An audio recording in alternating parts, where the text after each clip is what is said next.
നമസ്തേ, ജന ഡിബേറ്റിലേക്ക് സ്വാഗതം. കടുത്ത സാമ്പത്തിക തകർച്ചയിലേക്ക് കൂപ്പുകുത്തിയിരിക്കുകയാണ് ബംഗ്ലാദേശ്. 96% ഭാരതത്തെ ആശ്രയിച്ചാണ് ബംഗ്ലാദേശിന്റെ മുന്നോട്ട് പോക്ക്. പട്ടിണി പിടിമുറുക്കിയ രാജ്യത്തേക്ക് 50,000 ടൺ അരി വില കുറച്ച് നൽകണമെന്ന് ഭാരതത്തോട് കെഞ്ചുന്നു. പക്ഷേ അരി മാത്രം പോരാ, ഭാരതത്തിന്റെ മണ്ണുകൂടി കൈവശപ്പെടുത്താനുള്ള അജണ്ടയാണ് മുഹമ്മദ് യൂനുസ് സർക്കാരിന്. അതിശക്തമായി പ്രതികരിച്ച ഭാരതം വാക്കുകൾ സൂക്ഷിച്ചുപയോഗിക്കണമെന്ന കർശന നിർദ്ദേശം നൽകുകയും ചെയ്തു. കഴിഞ്ഞ 48 മണിക്കൂറിനിടെ 4 ഹൈന്ദവ ക്ഷേത്രങ്ങൾ ആക്രമിക്കുകയും ഒരു ക്ഷേത്ര പുരോഹിതനെ കൊലപ്പെടുത്തുകയും ചെയ്തിരിക്കുകയാണ് മുസ്ലിം ഭീകരവാദികൾ. ഒരു കൈ നീട്ടി സഹായം ചോദിക്കുകയും മറുകൈകൊണ്ട് നമ്മുടെ സഹോദരങ്ങളെ അരിഞ്ഞു വീഴ്ത്തുകയും ചെയ്യുന്ന ബംഗ്ലാദേശിനോട് നമ്മൾ ഇനിയും കരുണ കാണിക്കണം. അതിർത്തികളിലൂടെ നുഴഞ്ഞു കയറി രാജ്യസുരക്ഷയ്ക്ക് തന്നെ ഭീഷണിയാകുന്ന ശക്തികളെ തുരത്തി ഓടിക്കേണ്ടതല്ലേ? ഈ ചർച്ചയിൽ അതിഥികളായി പങ്കെടുക്കുന്നത് ഹിന്ദു ഐക്യവേദി സംസ്ഥാന പ്രസിഡന്റ് RV ബാബു, രാഷ്ട്രീയ നിരീക്ഷകൻ doctor Mohan Varghese, Republican Party പ്രതിനിധി നുസ്രത് ജഹാൻ, ലീഗ് പ്രതിനിധി CVM വാണിമേൽ. ആദ്യം RV ബാബുവിലേക്കാണ് പോകുന്നത്. ശ്രീ RV ബാബു, ഭാരതത്തിൻ്റെ കരുണ കൊണ്ട് മാത്രം രൂപീകൃതമായ ഒരു രാജ്യം, 13 ദിവസങ്ങൾ കൊണ്ട് ഇന്ത്യ കെട്ടിപ്പടുത്ത ഒരു രാജ്യമാണ് ബംഗ്ലാദേശ് എന്ന് പറയുന്നത്. പക്ഷേ ഇപ്പോൾ നോക്കൂ, ഇപ്പോൾ ബംഗ്ലാദേശിന് നമ്മെ ആക്രമിക്കണം, നമ്മുടെ അതിർത്തി പ്രദേശങ്ങൾ, ചില സംസ്ഥാനങ്ങളൊക്കെ വേണമെന്നുള്ള ആവശ്യം മുന്നോട്ട് വച്ചിരിക്കുകയാണ് യൂനുസിൻ്റെ സഹായി എന്ന് പറയുന്ന അദ്ദേഹത്തിൻ്റെ PA. എങ്ങനെ കാണണം ബംഗ്ലാദേശിൻ്റെ ഈ നിലപാടിനെ?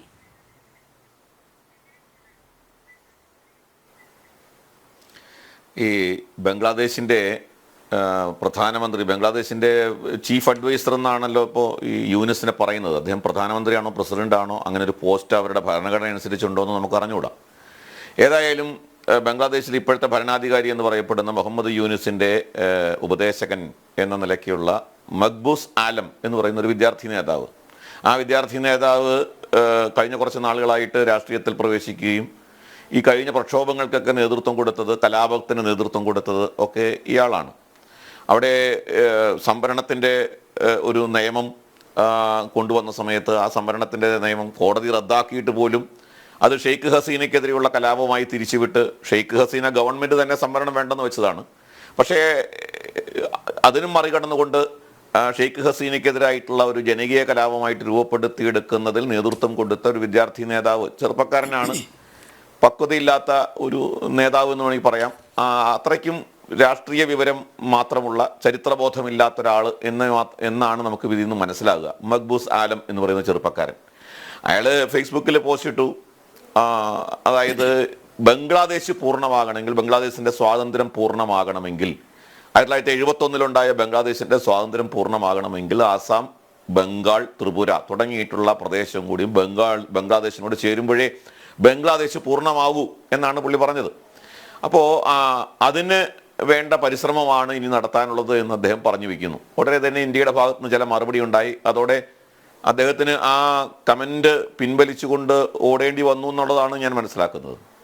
ഇത് ബംഗ്ലാദേശിൻ്റെ നയംമാറ്റത്തിൻ്റെ ഒരു ഭാഗമാണ്. നമുക്കറിയാം 1971 ബംഗ്ലാദേശ് രൂപം കൊണ്ടത് ഇന്ത്യയുടെ സഹായത്താലാണ്. ഇന്ത്യയുടെ സഹായമില്ലായിരുന്നുവെങ്കിൽ ബംഗ്ലാദേശിനെ അന്നത്തെ പാകിസ്ഥാൻ ഗവൺമെൻറ്, യാഹ്യ ഖാൻ്റെ നേതൃത്വത്തിലുള്ള പാകിസ്ഥാൻ ഗവൺമെൻറ് പപ്പടം പോലെ പൊടിച്ചു കളഞ്ഞേനെ. മുജിബുർ റഹ്മാന്റെ പാർട്ടിക്ക്, ആവാമി ലീഗിന് വളരെ വലിയ ഭൂരിപക്ഷം കിട്ടിയിട്ടും ഈസ്റ്റ് പാകിസ്ഥാനെ കീഴടക്കാനായിട്ട് പാകിസ്ഥാൻ പട്ടാളവും ജമാഅത്തെ ഇസ്ലാമിയുടെ നേതൃത്വത്തിലുള്ള ഗുണ്ടാ സംഘവും റസാക്കർമാരുടെ നേതൃത്വത്തിലുള്ള ആ റസാക്കർമാരെ കൊലയാളി സംഘവും ചേർന്നുകൊണ്ട് ബംഗ്ലാദേശിനെ വേട്ടയാടുകയായിരുന്നു. അല്ലെങ്കിൽ കിഴക്കൻ പാകിസ്ഥാനെ വേട്ടയാടി ലക്ഷക്കണക്കിന് ആൾക്കാരെ കൊന്നൊടുക്കി, ലക്ഷക്കണക്കിന് ആളുകൾ ജീവനും കൊണ്ട് ഇന്ത്യയിലേക്ക് കടന്നു, അഭയാർത്ഥികളായി തീർന്നു. അങ്ങനെ ഒരു നിവൃത്തിയില്ലാതെ വന്നപ്പോഴാണ് ബംഗ്ലാദേശിൽ ആ വിഷയത്തിൽ ഇടപെട്ടേ പറ്റൂ എന്നുള്ള ഒരു സ്ഥിതി വന്നപ്പോഴാണ് ഇന്ത്യ ആ വിഷയത്തിൽ ഇടപെട്ടു. കേവലം 10-13 ദിവസം കൊണ്ട് ആ യുദ്ധം അവസാനിച്ചു. ബംഗ്ലാദേശ് പൂർണ്ണമായും മോചിതമായി. ബംഗ്ലാദേശിനെ സൃഷ്ടി എന്നുള്ളത് ഇന്ത്യയുടെ കരങ്ങൾ കൊണ്ടാണ്.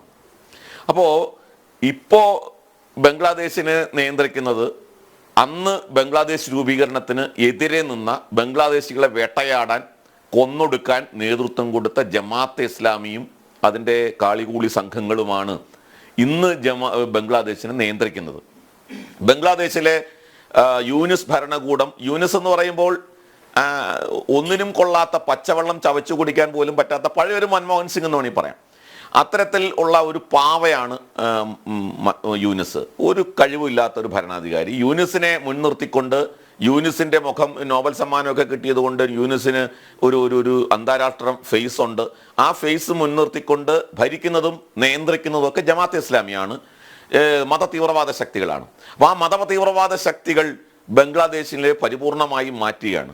ആ ബംഗ്ലാദേശിൽ അതുവരെ ഉണ്ടായിരുന്ന ചില നിലപാടുകൾ ഉണ്ടായിരുന്നു, അവിടുത്തെ ന്യൂനപക്ഷങ്ങളോട് അല്ലെങ്കിൽ മതേതരത്വം എന്നുള്ള സങ്കല്പത്തോട് ഒക്കെ ഭരണഘടനാനുസൃതമായിട്ട് തന്നെ അവർ പലപ്പോഴും അത് ലംഘിച്ചുകൊണ്ട് മതതീവ്രവാദികൾ അവിടുത്തെ ന്യൂനപക്ഷങ്ങളെ വേട്ടയാടിയിട്ടുണ്ട് എന്നുള്ള സത്യം. പക്ഷേ അപ്പോഴും ഭരണകൂടം ആ കാര്യത്തിൽ ഒരു നിലപാട് എടുത്തിരുന്നു, ന്യൂനപക്ഷങ്ങളെ സംരക്ഷിക്കുക എന്നുള്ള നിലപാട് എടുത്തിരുന്നു.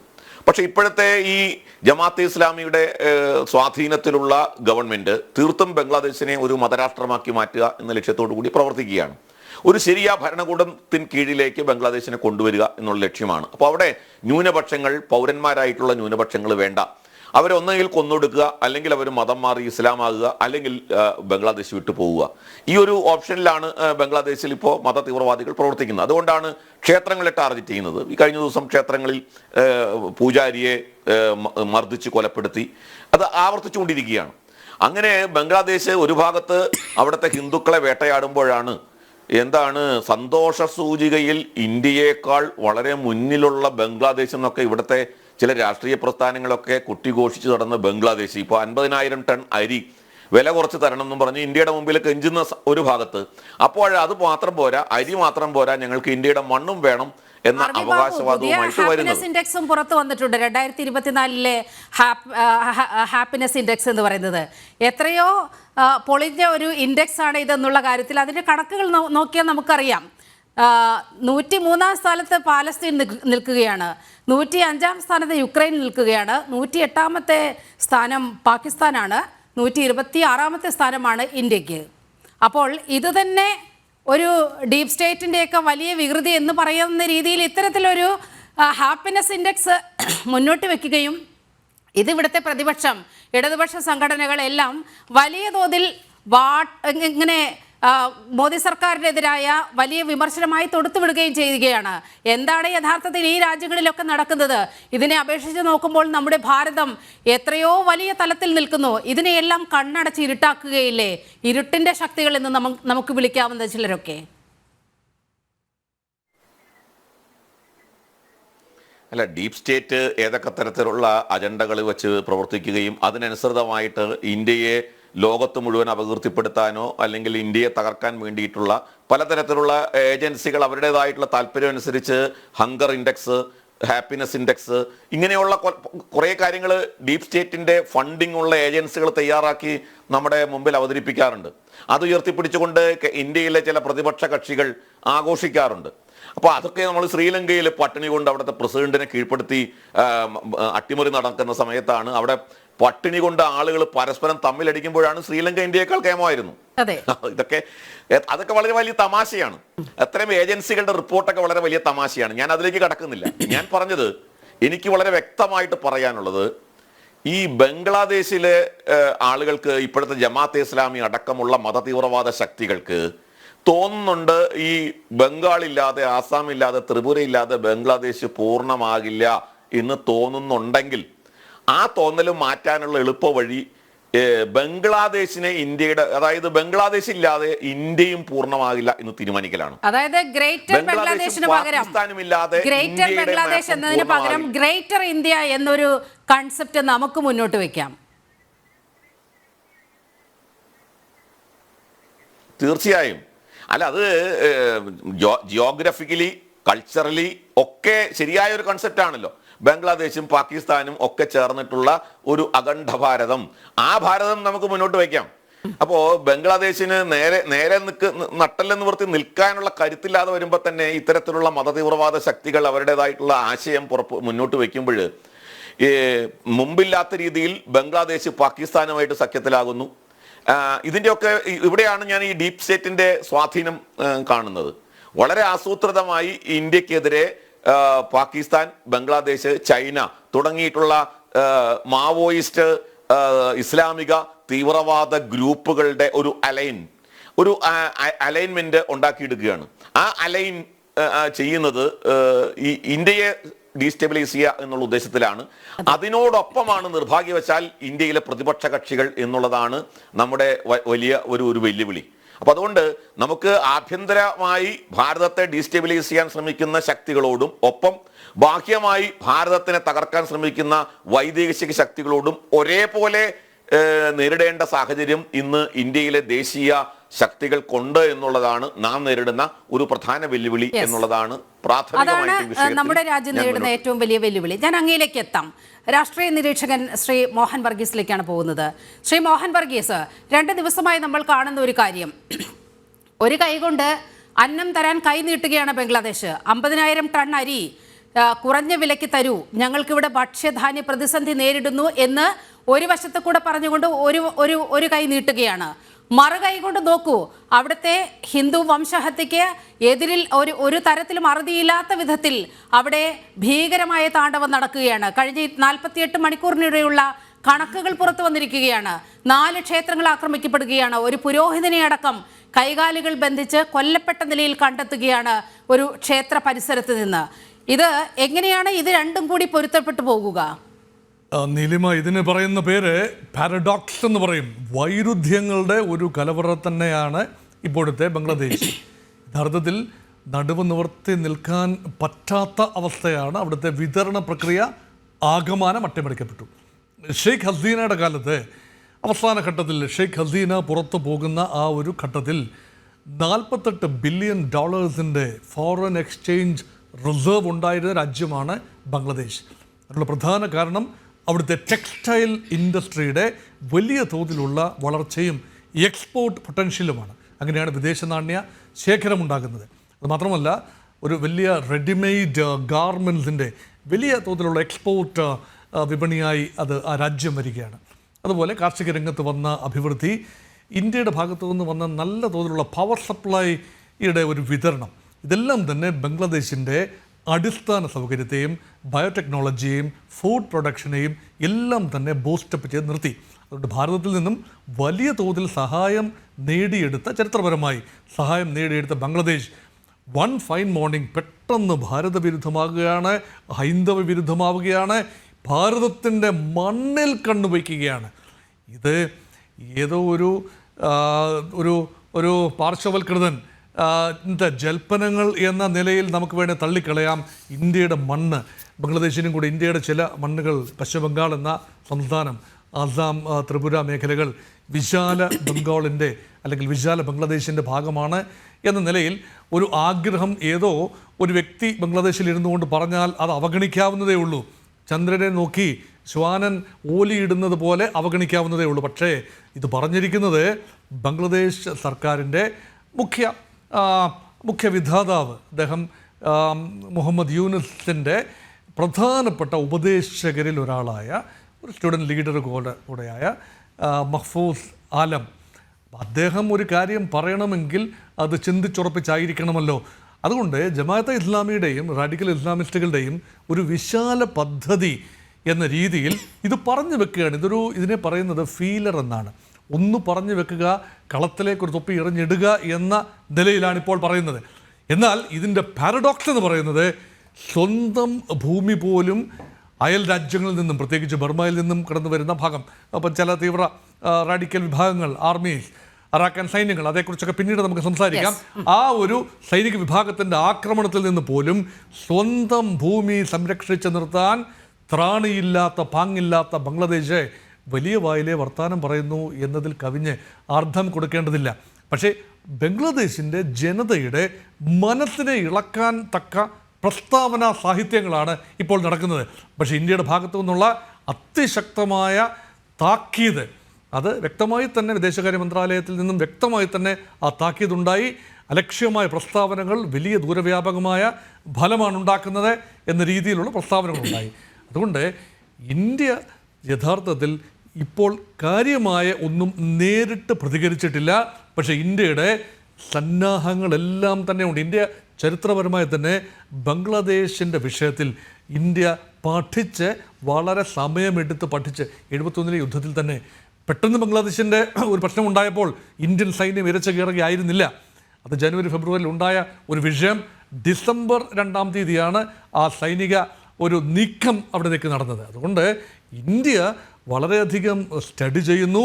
ബംഗ്ലാദേശിൻ്റെ പടിഞ്ഞാറൻ മേഖല, വടക്ക് കിഴക്കൻ മേഖല, തെക്ക് കിഴക്കൻ മേഖല, ഈ 3 മേഖലകളും, അതുമാത്രമല്ല ബംഗ്ലാദേശിൻ്റെ ദക്ഷിണ സമുദ്രങ്ങൾ, ചിറ്റഗോങ് തുറമുഖവുമായി ബന്ധപ്പെട്ട പ്രദേശങ്ങൾ, ഇതെല്ലാം തന്നെ ശക്തമായ നിരീക്ഷണത്തിലാണത്. മാത്രമല്ല ബംഗ്ലാദേശ് അതിർത്തിയിൽ ഭാരതത്തിൻ്റെ ഒരു പരിധിവരെ സൈനിക വിന്യാസമുണ്ട്, എക്സസൈസുകളുണ്ട്, റുട്ടീൻ മിലിറ്ററി എക്സസൈസ്.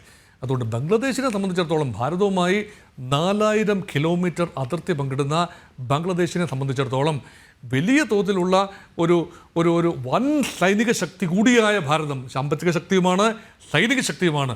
ആ ശക്തിക്കെതിരെ ഇതുപോലെ ഒരു പ്രസ്താവന നടത്താമെന്നല്ലാതെ ഒരു ഇഞ്ച് മുന്നോട്ട് പോകാനുള്ള ഡിഫാക്റ്റോ ഒരു ത്രാണിയില്ല എന്നതാണ് വാസ്തവം. അതുകൊണ്ടാണ് ഇതിനെ ഒരു പ്രസ്താവന സാഹിത്യത്തിന് ഉപരിയായി ഒന്നും കാണേണ്ടതില്ല. പക്ഷേ ഇവിടെ നമ്മൾ ഭാരതം ജാഗരൂകരായിരിക്കേണ്ട 1-2 കാര്യങ്ങളുണ്ട്. നേരത്തെ ഇവിടെ സൂചിപ്പിച്ച ശ്രീ RV ബാബു സൂചിപ്പിച്ച ഡീപ് സ്റ്റേറ്റ് ഇൻട്രസ്റ്റ്, അത് ബംഗ്ലാദേശിൻ്റെ ഡീപ് സ്റ്റേറ്റിനെ കുറിച്ചല്ല ഇപ്പോൾ നമ്മൾ ബോധേഡാകേണ്ടത്. The deep state United States, അതാണ് ഇവിടെ പ്രവർത്തിച്ചത് എന്ന് ഏതാണ്ട് എല്ലാ സൂചനകളും വരുന്നു. ആ ഡീപ് സ്റ്റേറ്റ് എസ്റ്റാബ്ലിഷ്മെൻറ്റിൻ്റെ ഭാഗമായി മൾട്ടി ബില്യനേഴ്സുണ്ട്. ജോർജ് സോറോസിനെ പോലെയുള്ള ആളുകളുണ്ട്. ഹിലാരി ക്ലിൻ്റനും ബിൽ ക്ലിൻ്റനും ഒബാമയും എല്ലാം ചേർന്ന ഒരു ഡെമോക്രാറ്റിക് പാർട്ടിയുടെ ഒരു പൊളിറ്റിക്കൽ ലീഡർഷിപ്പുണ്ട്. അതുമാത്രമല്ല അദൃശ്യരായ മറഞ്ഞിരിക്കുന്ന ശക്തികളുണ്ട്. അതിൻ്റെ ഭാഗമല്ലല്ലോ ഡൊണാൾഡ് ട്രംപ്. ഇപ്പം ജനം അമേരിക്കയിൽ മാൻഡേറ്റ് നൽകിയത് ഡൊണാൾഡ് ട്രംപിനാണ് അടുത്ത 4 വർഷത്തേക്ക്. പക്ഷെ അദ്ദേഹം അധികാരത്തിൽ എത്തിയിട്ടില്ല. അതിന് മുൻപുള്ള ഈ സമയം ഇത് ജസ്റ്റേഷൻ പീരീഡാണ്. ഈ പീരീഡ് പരമാവധി ഉപയോഗിച്ചുകൊണ്ട് ഇന്ത്യ വിരുദ്ധ ക്യാമ്പയിൻ മൂർധന്യത്തിലെത്തിക്കാൻ ഇപ്പോഴും മറഞ്ഞിരിക്കുന്ന അമേരിക്കൻ ഡീപ് സ്റ്റേറ്റിൻ്റെ ഇൻവോൾവ്മെൻ്റ് ഉണ്ട്. അതിൻ്റെ പ്രധാന കാരണം ബംഗ്ലാദേശിൻ്റെ തെക്കൻ മേഖലയിൽ അമേരിക്കൻ ഡീപ് സ്റ്റേറ്റിന് ഒരു കണ്ണുണ്ട്. അതുകൊണ്ടാണ് സെയിൻറ്റ് മാർട്ടിൻ ദ്വീപുകൾ വിട്ടുകൊടുക്കണം, അല്ലെങ്കിൽ അമേരിക്കയുടെ ഒരു താവളത്തിന് വേണ്ടി അല്ലെങ്കിൽ ലീസിന് തരണം എന്ന ആഗ്രഹം അമേരിക്കൻ രാഷ്ട്രീയ നേതൃത്വം അനൗപചാരികമായി ഷെയ്ഖ് ഹസീനയോട് പറഞ്ഞപ്പോൾ ഷെയ്ഖ് ഹസീന വേണ്ട ഗൗരവം കൊടുത്തില്ല. കാരണം ഇന്ത്യയുടെ താല്പര്യങ്ങൾക്ക് അവിടെ ഒരു അമേരിക്കൻ താവളം ഉണ്ടാകുന്നത് ഭാരതത്തിൻ്റെ, ബംഗ്ലാദേശിൻ്റെ എക്കാലത്തെയും സുഹൃത്തായ ഭാരതത്തിൻ്റെ താല്പര്യങ്ങൾക്ക് അനുരൂപമാവില്ല. അമേരിക്കയ്ക്ക് 2 ഉണ്ട്. കാരണം ആ പ്രദേശത്തൊരു ഫുട് ഹോൾഡ് ഉണ്ടെങ്കിൽ ഇന്ത്യ വളർന്നു വലുതാകുന്നത് ഇന്ത്യൻ സൈന്യത്തിൻ്റെ നാവികസേനയുടെ നീക്കങ്ങൾ നിരീക്ഷിക്കാം. അതുപോലെ തന്നെ ചൈനയുടെ വർദ്ധിച്ചു വരുന്ന സ്വാധീനം ബേ ബംഗാൾ മേഖലയിൽ ചൈനീസ് നേവിയുടെ വർദ്ധിച്ചു വരുന്ന സ്വാധീനത്തെ തടയിടാം. അങ്ങനെ ട്വിൻ ഒബ്ജക്റ്റീവ്സ് ആണ് അമേരിക്ക ഉണ്ടായിരുന്നത്. പക്ഷെ അത് നടന്നില്ല എന്നതുകൊണ്ടാണ് പ്ലാൻ 2 എന്ന രീതിയിൽ ആഭ്യന്തരമായി ഒരു ഭരണകൂട അട്ടിമറി എൻജിനീയർ ചെയ്ത് ആളുകളെ പ്ലാന്റ് ചെയ്ത്, മോൾസിനെ പ്ലാന്റ് ചെയ്ത് അത് വലിയ രൂപത്തിൽ വന്നു. അങ്ങനെ പ്ലാന്റ് ചെയ്യപ്പെട്ട ഒരു അമേരിക്കൻ മോൾ ആണ് ഈ പറയുന്ന അലം എന്ന് പറയുന്ന മഖ്ഫൂസ് അലം എന്ന് പറയുന്ന ആൾ. അപ്പോൾ അദ്ദേഹം ഇങ്ങനെ ഒരു ആശയം മുന്നോട്ട് വെച്ചിട്ടുണ്ട് എങ്കിൽ അതിൻ്റെ പിന്നിലെ അർത്ഥമെന്ന് പറയുന്നത് ഭാരതത്തിനെ ആശങ്കപ്പെടുത്തുക, ഭാരതത്തിൻ്റെ ശ്രദ്ധ മുഴുവൻ സബ് കോണ്ടിനെൻ്റൽ ഇന്ത്യയിലേക്കും ബേ ബംഗാൾ റീജിയനിലേക്കും കേന്ദ്രീകരിക്കുക വഴി ഭാരതം ഒരു ഇൻ്റർ കോണ്ടിനെൻ്റൽ പവറായി വളരുന്നതിന് മുൻകൂട്ടി തന്നെ ഓടുന്ന പട്ടിക്ക് 4 മുഴം മുന്നേ എറിഞ്ഞു വെക്കുന്ന ഒരു അമേരിക്കൻ തന്ത്രം ഇതിന് പിന്നിൽ കാണാവുന്നതാണ്. അതുകൊണ്ട് ഈ പ്രസ്താവനയെ തികച്ചും പുച്ഛീകരിച്ച് നിർദോഷമായി കാണേണ്ട ആവശ്യമില്ല. പിന്നിൽ ആരാണ് എന്നതൊക്കെ വളരെ വിശദമായി നമ്മൾ ചർച്ച ചെയ്ത് പോകേണ്ടതുണ്ട്. മാത്രവുമല്ല പ്രതിപക്ഷ കക്ഷികൾ ഇതിനോട് എങ്ങനെ പ്രതികരിക്കുന്നു എന്നതിൻ്റെ കൂടി ഒരു അഭിപ്രായം ആരായേണ്ടതുണ്ട്. ഇപ്പോൾ ലീഗ് പ്രതിനിധി CVM വാണിമേൽ നമ്മോടൊപ്പം ചേരുന്നുണ്ട്. അദ്ദേഹം ടെലിഫോൺ ലൈനിലാണ് ഉള്ളത്. ശ്രീ CVM വാണിമേൽ, ഇപ്പോൾ ബംഗ്ലാദേശ് ഉന്നയിച്ചിരിക്കുന്ന ഒരു പുതിയ ആവശ്യത്തെക്കുറിച്ച് താങ്കൾക്ക് അറിയും എന്ന് ഞാൻ വിശ്വസിക്കുന്നു. പശ്ചിമ ബംഗാളും അസമും ത്രിപുരയും ബംഗ്ലാദേശിനോട് ചേർത്താൽ മാത്രമേ ഗ്രേറ്റർ ബംഗ്ലാദേശ് എന്ന ആശയം സാക്ഷാത്കരിക്കപ്പെടൂ എന്ന് മുഹമ്മദ് യൂനിസിൻ്റെ വലം കൈയായ മഖ്ഫൂസ് ആലം ഒരു വാദമായി മുന്നോട്ട് വെച്ചിരിക്കുകയാണ്. എങ്ങനെയാണ് ഈ രാജ്യത്തെ പ്രതിപക്ഷ കക്ഷികൾ ഈ ഒരു ബംഗ്ലാദേശിന്റെ അവകാശവാദത്തെ കാണുന്നത്? ആലമിന്റെ വാദം നിരർത്ഥകമാണ്, ക്രൂരമാണ്. ഇന്ത്യ ഇക്കാലം അത്രയുമായി ബംഗ്ലാദേശോട് കാണിച്ച അടുപ്പവും സ്നേഹവും നയതന്ത്ര ബന്ധവും ഒക്കെ പരിഗണിക്കുമ്പോൾ ഇത്തരമൊരു ആവശ്യം വെറും അബദ്ധത്തിൽ നിന്ന് ഒരിക്കലും നടക്കാൻ പോവാത്ത ദുസ്വപ്നമായി മാത്രമേ കാണാൻ കഴിയൂ. ഇതിനെ ഏകസ്വരത്തിൽ ഇന്ത്യ രാജ്യം എതിർക്കേണ്ട ആവശ്യമില്ല. കാരണം എന്താ പറയുക, ബംഗ്ലാദേശ് ചുപ്പിഞ്ചോട് ചെയ്യാൻ കഴിയില്ല.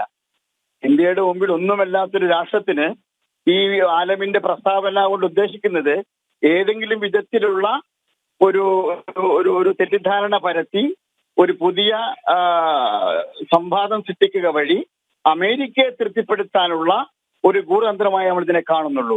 എക്കാലം അത്രയും അമേരിക്ക ഇന്ത്യയെ പാകിസ്ഥാൻ ഉപയോഗിച്ചുകൊണ്ട് ഇന്ത്യയെ തകർക്കാൻ ബംഗ്ലാദേശിനെ കൂട്ടുപിടിക്കാൻ ശ്രമിച്ചിട്ടുണ്ട്. അപ്പോഴൊക്കെ ബീഗം ഹസീന വളരെ തന്ത്രപരമായിട്ടാണ് നയങ്ങൾ രൂപീകരിച്ചത്.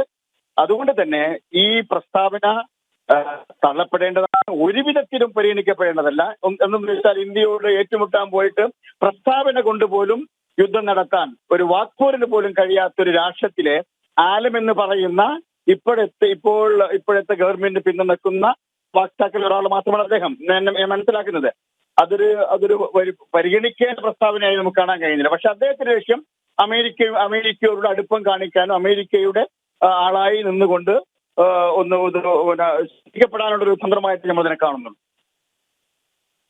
ശ്രീ വാണിമേൽ, ഈ മഹ്ഫൂസ് ആലം എന്ന് പറയുന്നത് ഒരു ചില്ലറ വ്യക്തിയല്ല. നമുക്കൊരു പയ്യനാണ്, ഒരു വിദ്യാർത്ഥി നേതാവാണ് എന്നൊക്കെ തോന്നാം. മുഹമ്മദ് യൂനിസ് അന്താരാഷ്ട്ര വേദിയിൽ ഇയാളെ പരിചയപ്പെടുത്തിയ വാക്കുകൾ ശ്രദ്ധിക്കുക. ബംഗ്ലാദേശിലെ മുഴുവൻ വിപ്ലവത്തിൻ്റെയും മസ്തിഷ്കം എന്നാണ് മഹ്ഫൂസ് ആലത്തിനെ വാഴ്ത്തിപ്പാടുന്നത് മുഹമ്മദ് യൂനിസ്. അതായത് ഒരു വിദ്യാർത്ഥി പ്രതിഷേധമായി മാത്രം ബംഗ്ലാദേശിൽ തുടങ്ങിയ ഒരു ചെറിയ കലാപമാണ്. അത് നോക്കൂ, ഒരു സർക്കാരിനെ അട്ടിമറിക്കുന്ന സ്ഥിതിയിലെത്തി. അവിടം കൊണ്ടും തീർന്നില്ല. അവിടെ ഏറ്റവും വലിയ ചരിത്രത്തിൽ ഏറ്റവും വലുത് എന്ന് രേഖപ്പെടുത്താവുന്ന രീതിയിൽ ഹിന്ദുവേട്ട നടക്കുകയാണ്.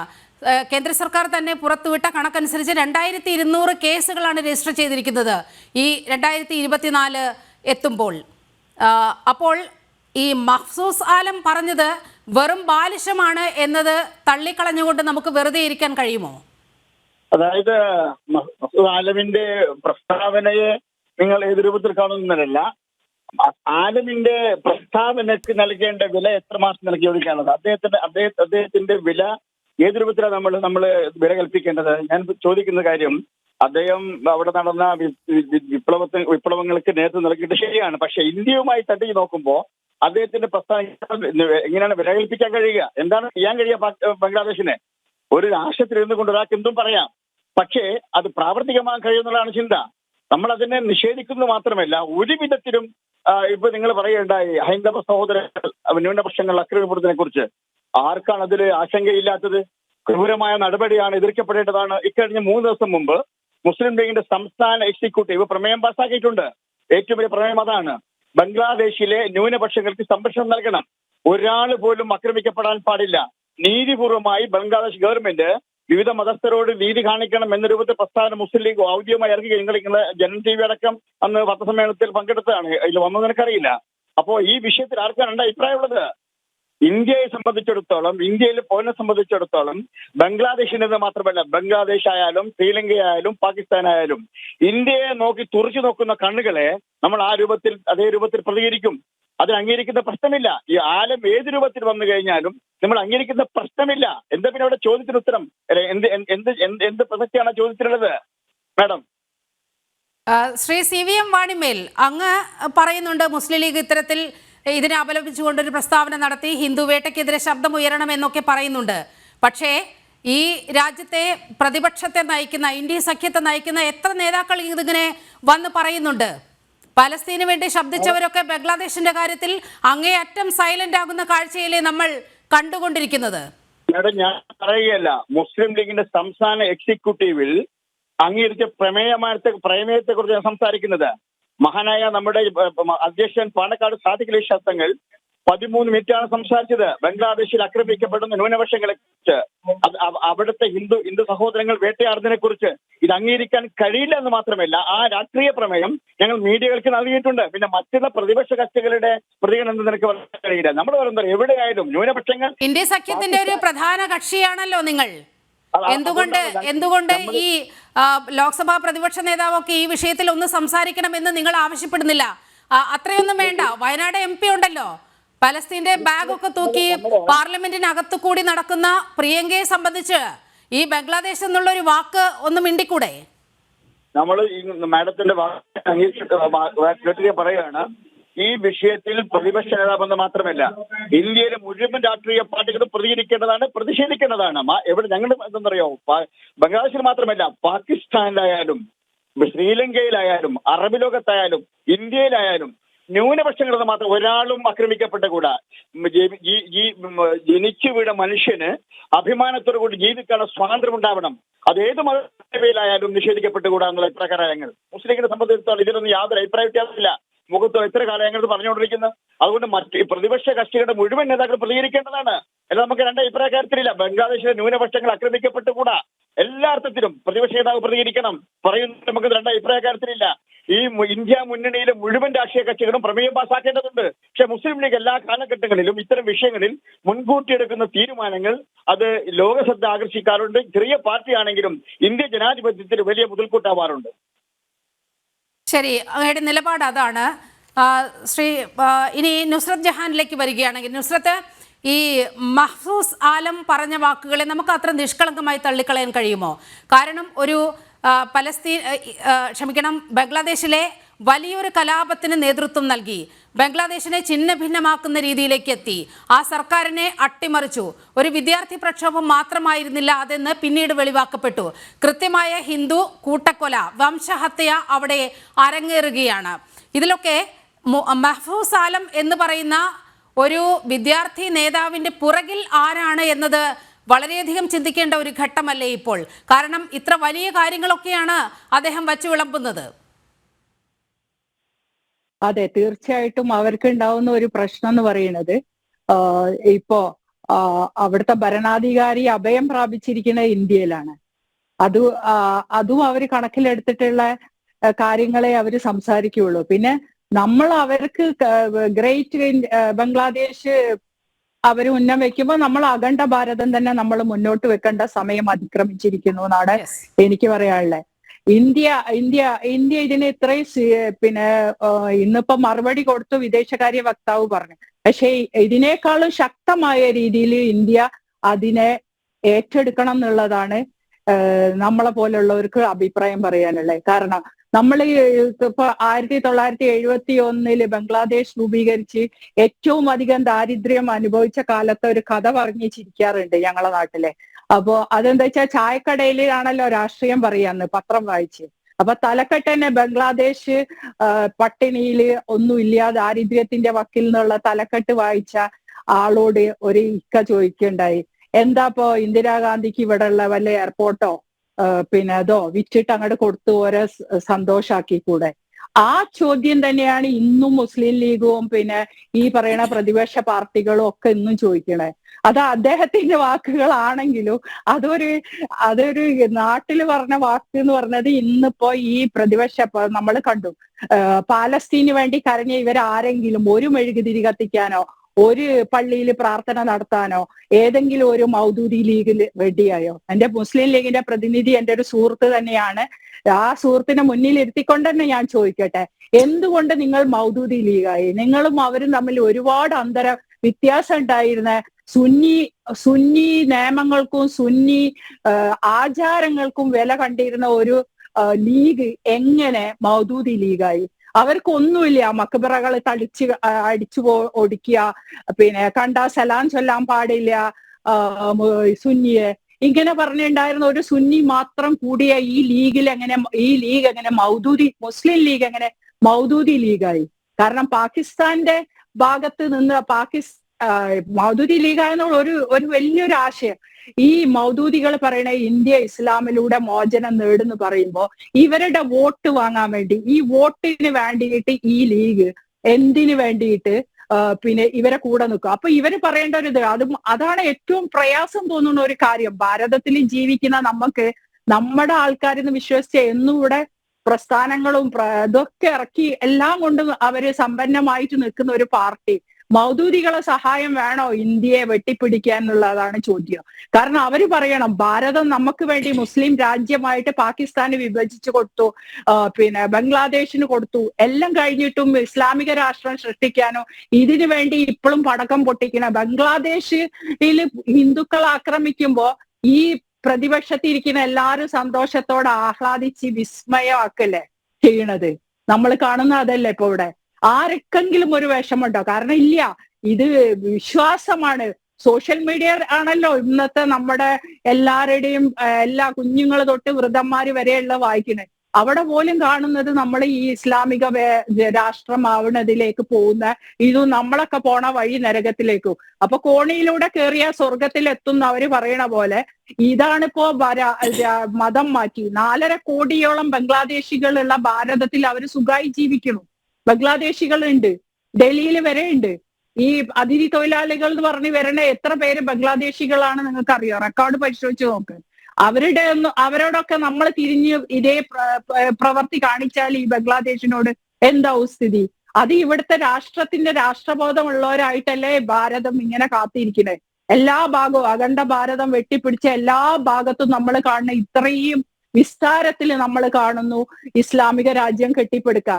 ഇസ്ലാമിനോടല്ല, റാഡിക്കൽ ഇസ്ലാമിസ്റ്റിനോടാണ് നമുക്ക് വിരോധം. ടെററിസം കൊണ്ട് നടപ്പാക്കുന്നത് നിർത്തലാക്കാന് ഭാരതത്തിൽ ഏറ്റവും ശക്തമായി ഉയർത്തെഴുന്നേക്കേണ്ട പിന്നെ ഒരു പ്രസ്ഥാനമാണ് മുസ്ലിം ലീഗ് എന്ന പ്രസ്ഥാനം എന്ന് ഞാൻ എന്റെ പാനലിൽ ഇരിക്കുന്ന വ്യക്തിയോട് ഞാൻ പറയും. കാരണം നിങ്ങൾക്ക് പറയാനുള്ള അത്ര അവകാശം ഈ മൗദൂദികളോട് വേറെ ആർക്കും ഇല്ല.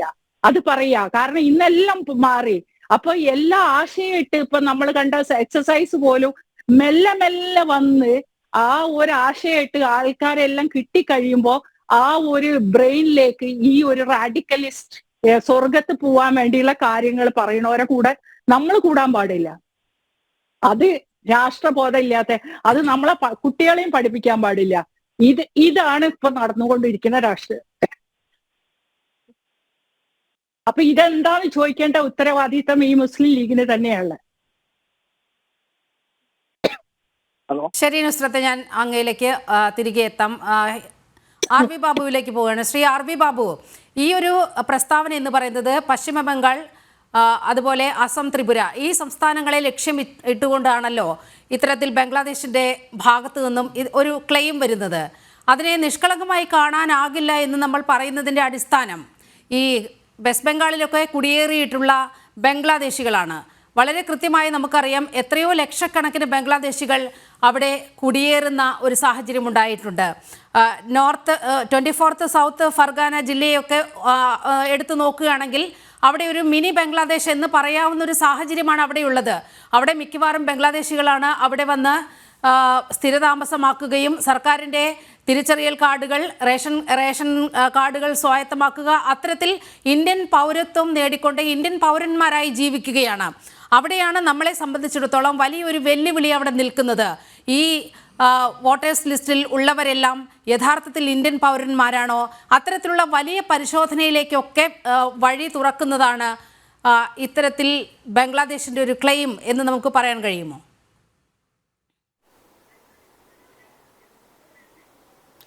തീർച്ചയായും. നമ്മൾ ഇപ്പം നേരത്തെ മുസ്ലിം ലീഗിൻ്റെ പ്രതിനിധി ശ്രീ വാണിമേൽ പറഞ്ഞത് നമുക്ക് അതായത് പട്ടാളത്തിൻ്റെ ശക്തി അല്ലെങ്കിൽ സാമ്പത്തിക ശക്തി ഇത്തരം കാര്യങ്ങളെ വെച്ചുകൊണ്ടല്ല ഈ പുതിയ കാലഘട്ടത്തിൽ നമ്മൾ ഓരോ രാജ്യത്തിൻ്റെയും നിലപാടുകളെ വിലയിരുത്തേണ്ടത്. പലപ്പോഴും പട്ടാളമല്ല ഓരോ രാജ്യത്തെയും കീഴ്പ്പെടുത്തുന്നത്, മറിച്ച് ഇന്ന് അതിന് അവരുപയോഗിക്കുന്നത് ജനങ്ങളെയാണ്. മനുഷ്യ കവചങ്ങളായിട്ട് മനുഷ്യരെ തന്നെ ഓരോ രാജ്യത്തിൻ്റെയും അധിനിവേശത്തിന് വേണ്ടി ഉപയോഗിക്കുന്നു എന്നുള്ളതാണ് ആധുനിക കാലത്ത് നമുക്ക് കാണാൻ കഴിയുന്നത്. അപ്പോൾ അതിന് ഒരു ഉദാഹരണമാണ് ഇപ്പോൾ ബംഗ്ലാദേശ്. നമുക്ക് കാണാം ബംഗ്ലാദേശിൽ നിന്നും വന്ന് നുഴഞ്ഞു കയറിയിട്ടുള്ള സംസ്ഥാനങ്ങൾ. ഇപ്പോൾ ആസാമിനെ പരിഗണിച്ചാൽ നമുക്കറിയാം ആസാമിൽ ഏകദേശം 40% ജനസംഖ്യ, അതിൽ 40% ജനസംഖ്യയിൽ ബഹുഭൂരിപക്ഷം ആളുകളും ബംഗ്ലാദേശികളാണ്. ബംഗ്ലാദേശിൽ നിന്ന മുസ്ലിങ്ങളാണ്. അതിൽ പൗരത്വം കൊടുക്കാൻ നിശ്ചയിച്ചിട്ടുള്ള 971 ആ കാലഘട്ടത്തിന് അപ്പുറത്തുള്ള ആളുകൾക്ക് പൗരത്വം കൊടുക്കാൻ അതിനുശേഷം സുപ്രീം കോടതി വിധി അനുസരിച്ച് പൗരത്വം കൊടുക്കുന്നതിനെ സംബന്ധിച്ചുള്ള നിബന്ധനകളും വെച്ചിട്ടുണ്ട്. അപ്പോൾ ബംഗ്ലാദേശ് നടത്തുന്നത് യഥാർത്ഥത്തിൽ മനുഷ്യരെ ഉപയോഗിച്ചുകൊണ്ടുള്ള അധിനിവേശമാണ്. ആസാമിൽ അതൊരു നടത്തുന്നു, ബംഗാളിൽ നടത്തുന്നു, ത്രിപുരയിൽ നടത്തുന്നു. ഈ സംസ്ഥാനങ്ങൾ, ബംഗ്ലാദേശിനോട് ചേർന്ന് കിടക്കുന്ന സംസ്ഥാനങ്ങൾ, നമ്മുടെ ഒരു വലിയ പോരായ്മ എന്ന് പറയുന്നത് ബംഗ്ലാദേശുമായി നമ്മൾ ഇതപര്യന്തം പുലർത്തിയിട്ടുള്ള സൗഹാർദ്ദ അന്തരീക്ഷത്തിന്റെ അടിസ്ഥാനത്തിൽ നേരത്തെ ഇവിടെ സൂചിപ്പിച്ച പോലെ 4000-ഓളം കിലോമീറ്റർ അതിർത്തി ഫെൻസിങ് ഉണ്ടായിരുന്നില്ല. വളരെ ചുരുങ്ങിയ കിലോമീറ്റർ മാത്രമേ നമുക്ക് വേലി ഉണ്ടായിരുന്നുള്ളൂ. കാരണം ബംഗ്ലാദേശുമായിട്ട് നമുക്ക് അത്തരം അടുപ്പം ഉള്ളതുകൊണ്ട് ഈ അതിർത്തി സംരക്ഷിക്കുക എന്നുള്ളത്, അതിർത്തിയിൽ കാവലേർപ്പെടുത്തുക, അതിർത്തിയിലൂടെ വരുന്നവരെ തടയുക, അത് കർശനമായി നടപ്പാക്കുക എന്നുള്ളത് നമുക്ക് പതിവുണ്ടായിരുന്നില്ല. പക്ഷേ ഇനി അത് ശക്തമാക്കേണ്ടി വരും. നമ്മുടെ അതിർത്തികൾ ശക്തമായിട്ട് ഫെൻസിങ് ഏർപ്പെടുത്തിക്കൊണ്ട് തടയേണ്ടി വരും. കാരണം ഇത് മനുഷ്യരെ ഉപയോഗിച്ചുകൊണ്ട് സംസ്ഥാനങ്ങളിൽ ഭൂരിപക്ഷം ആക്കി, ആ മതസമൂഹത്തിന്റെ ഭൂരിപക്ഷം ഉണ്ടാക്കി അത് ബംഗ്ലാദേശിനോട് ചേർക്കുക എന്ന ലക്ഷ്യം വെച്ചുകൊണ്ടാണ് പ്രവർത്തിക്കുന്നത്. ഇപ്പോൾ കാശ്മീരിൽ അങ്ങനെ ചെയ്യുന്നു. അതേപോലെ ആസാമിനെയും ബംഗാളിനെയും, ഓൾറെഡി തന്നെ ബംഗാളിൽ ഇപ്പോൾ 8-9 സ്റ്റേറ്റുകൾ മുസ്ലിം ഭൂരിപക്ഷ ജില്ലകൾ മുസ്ലിം ഭൂരിപക്ഷ ജില്ലകളായി കഴിഞ്ഞു. 9 ആണോ 11 ആണോ എന്ന് എനിക്ക് സംശയമുണ്ട്.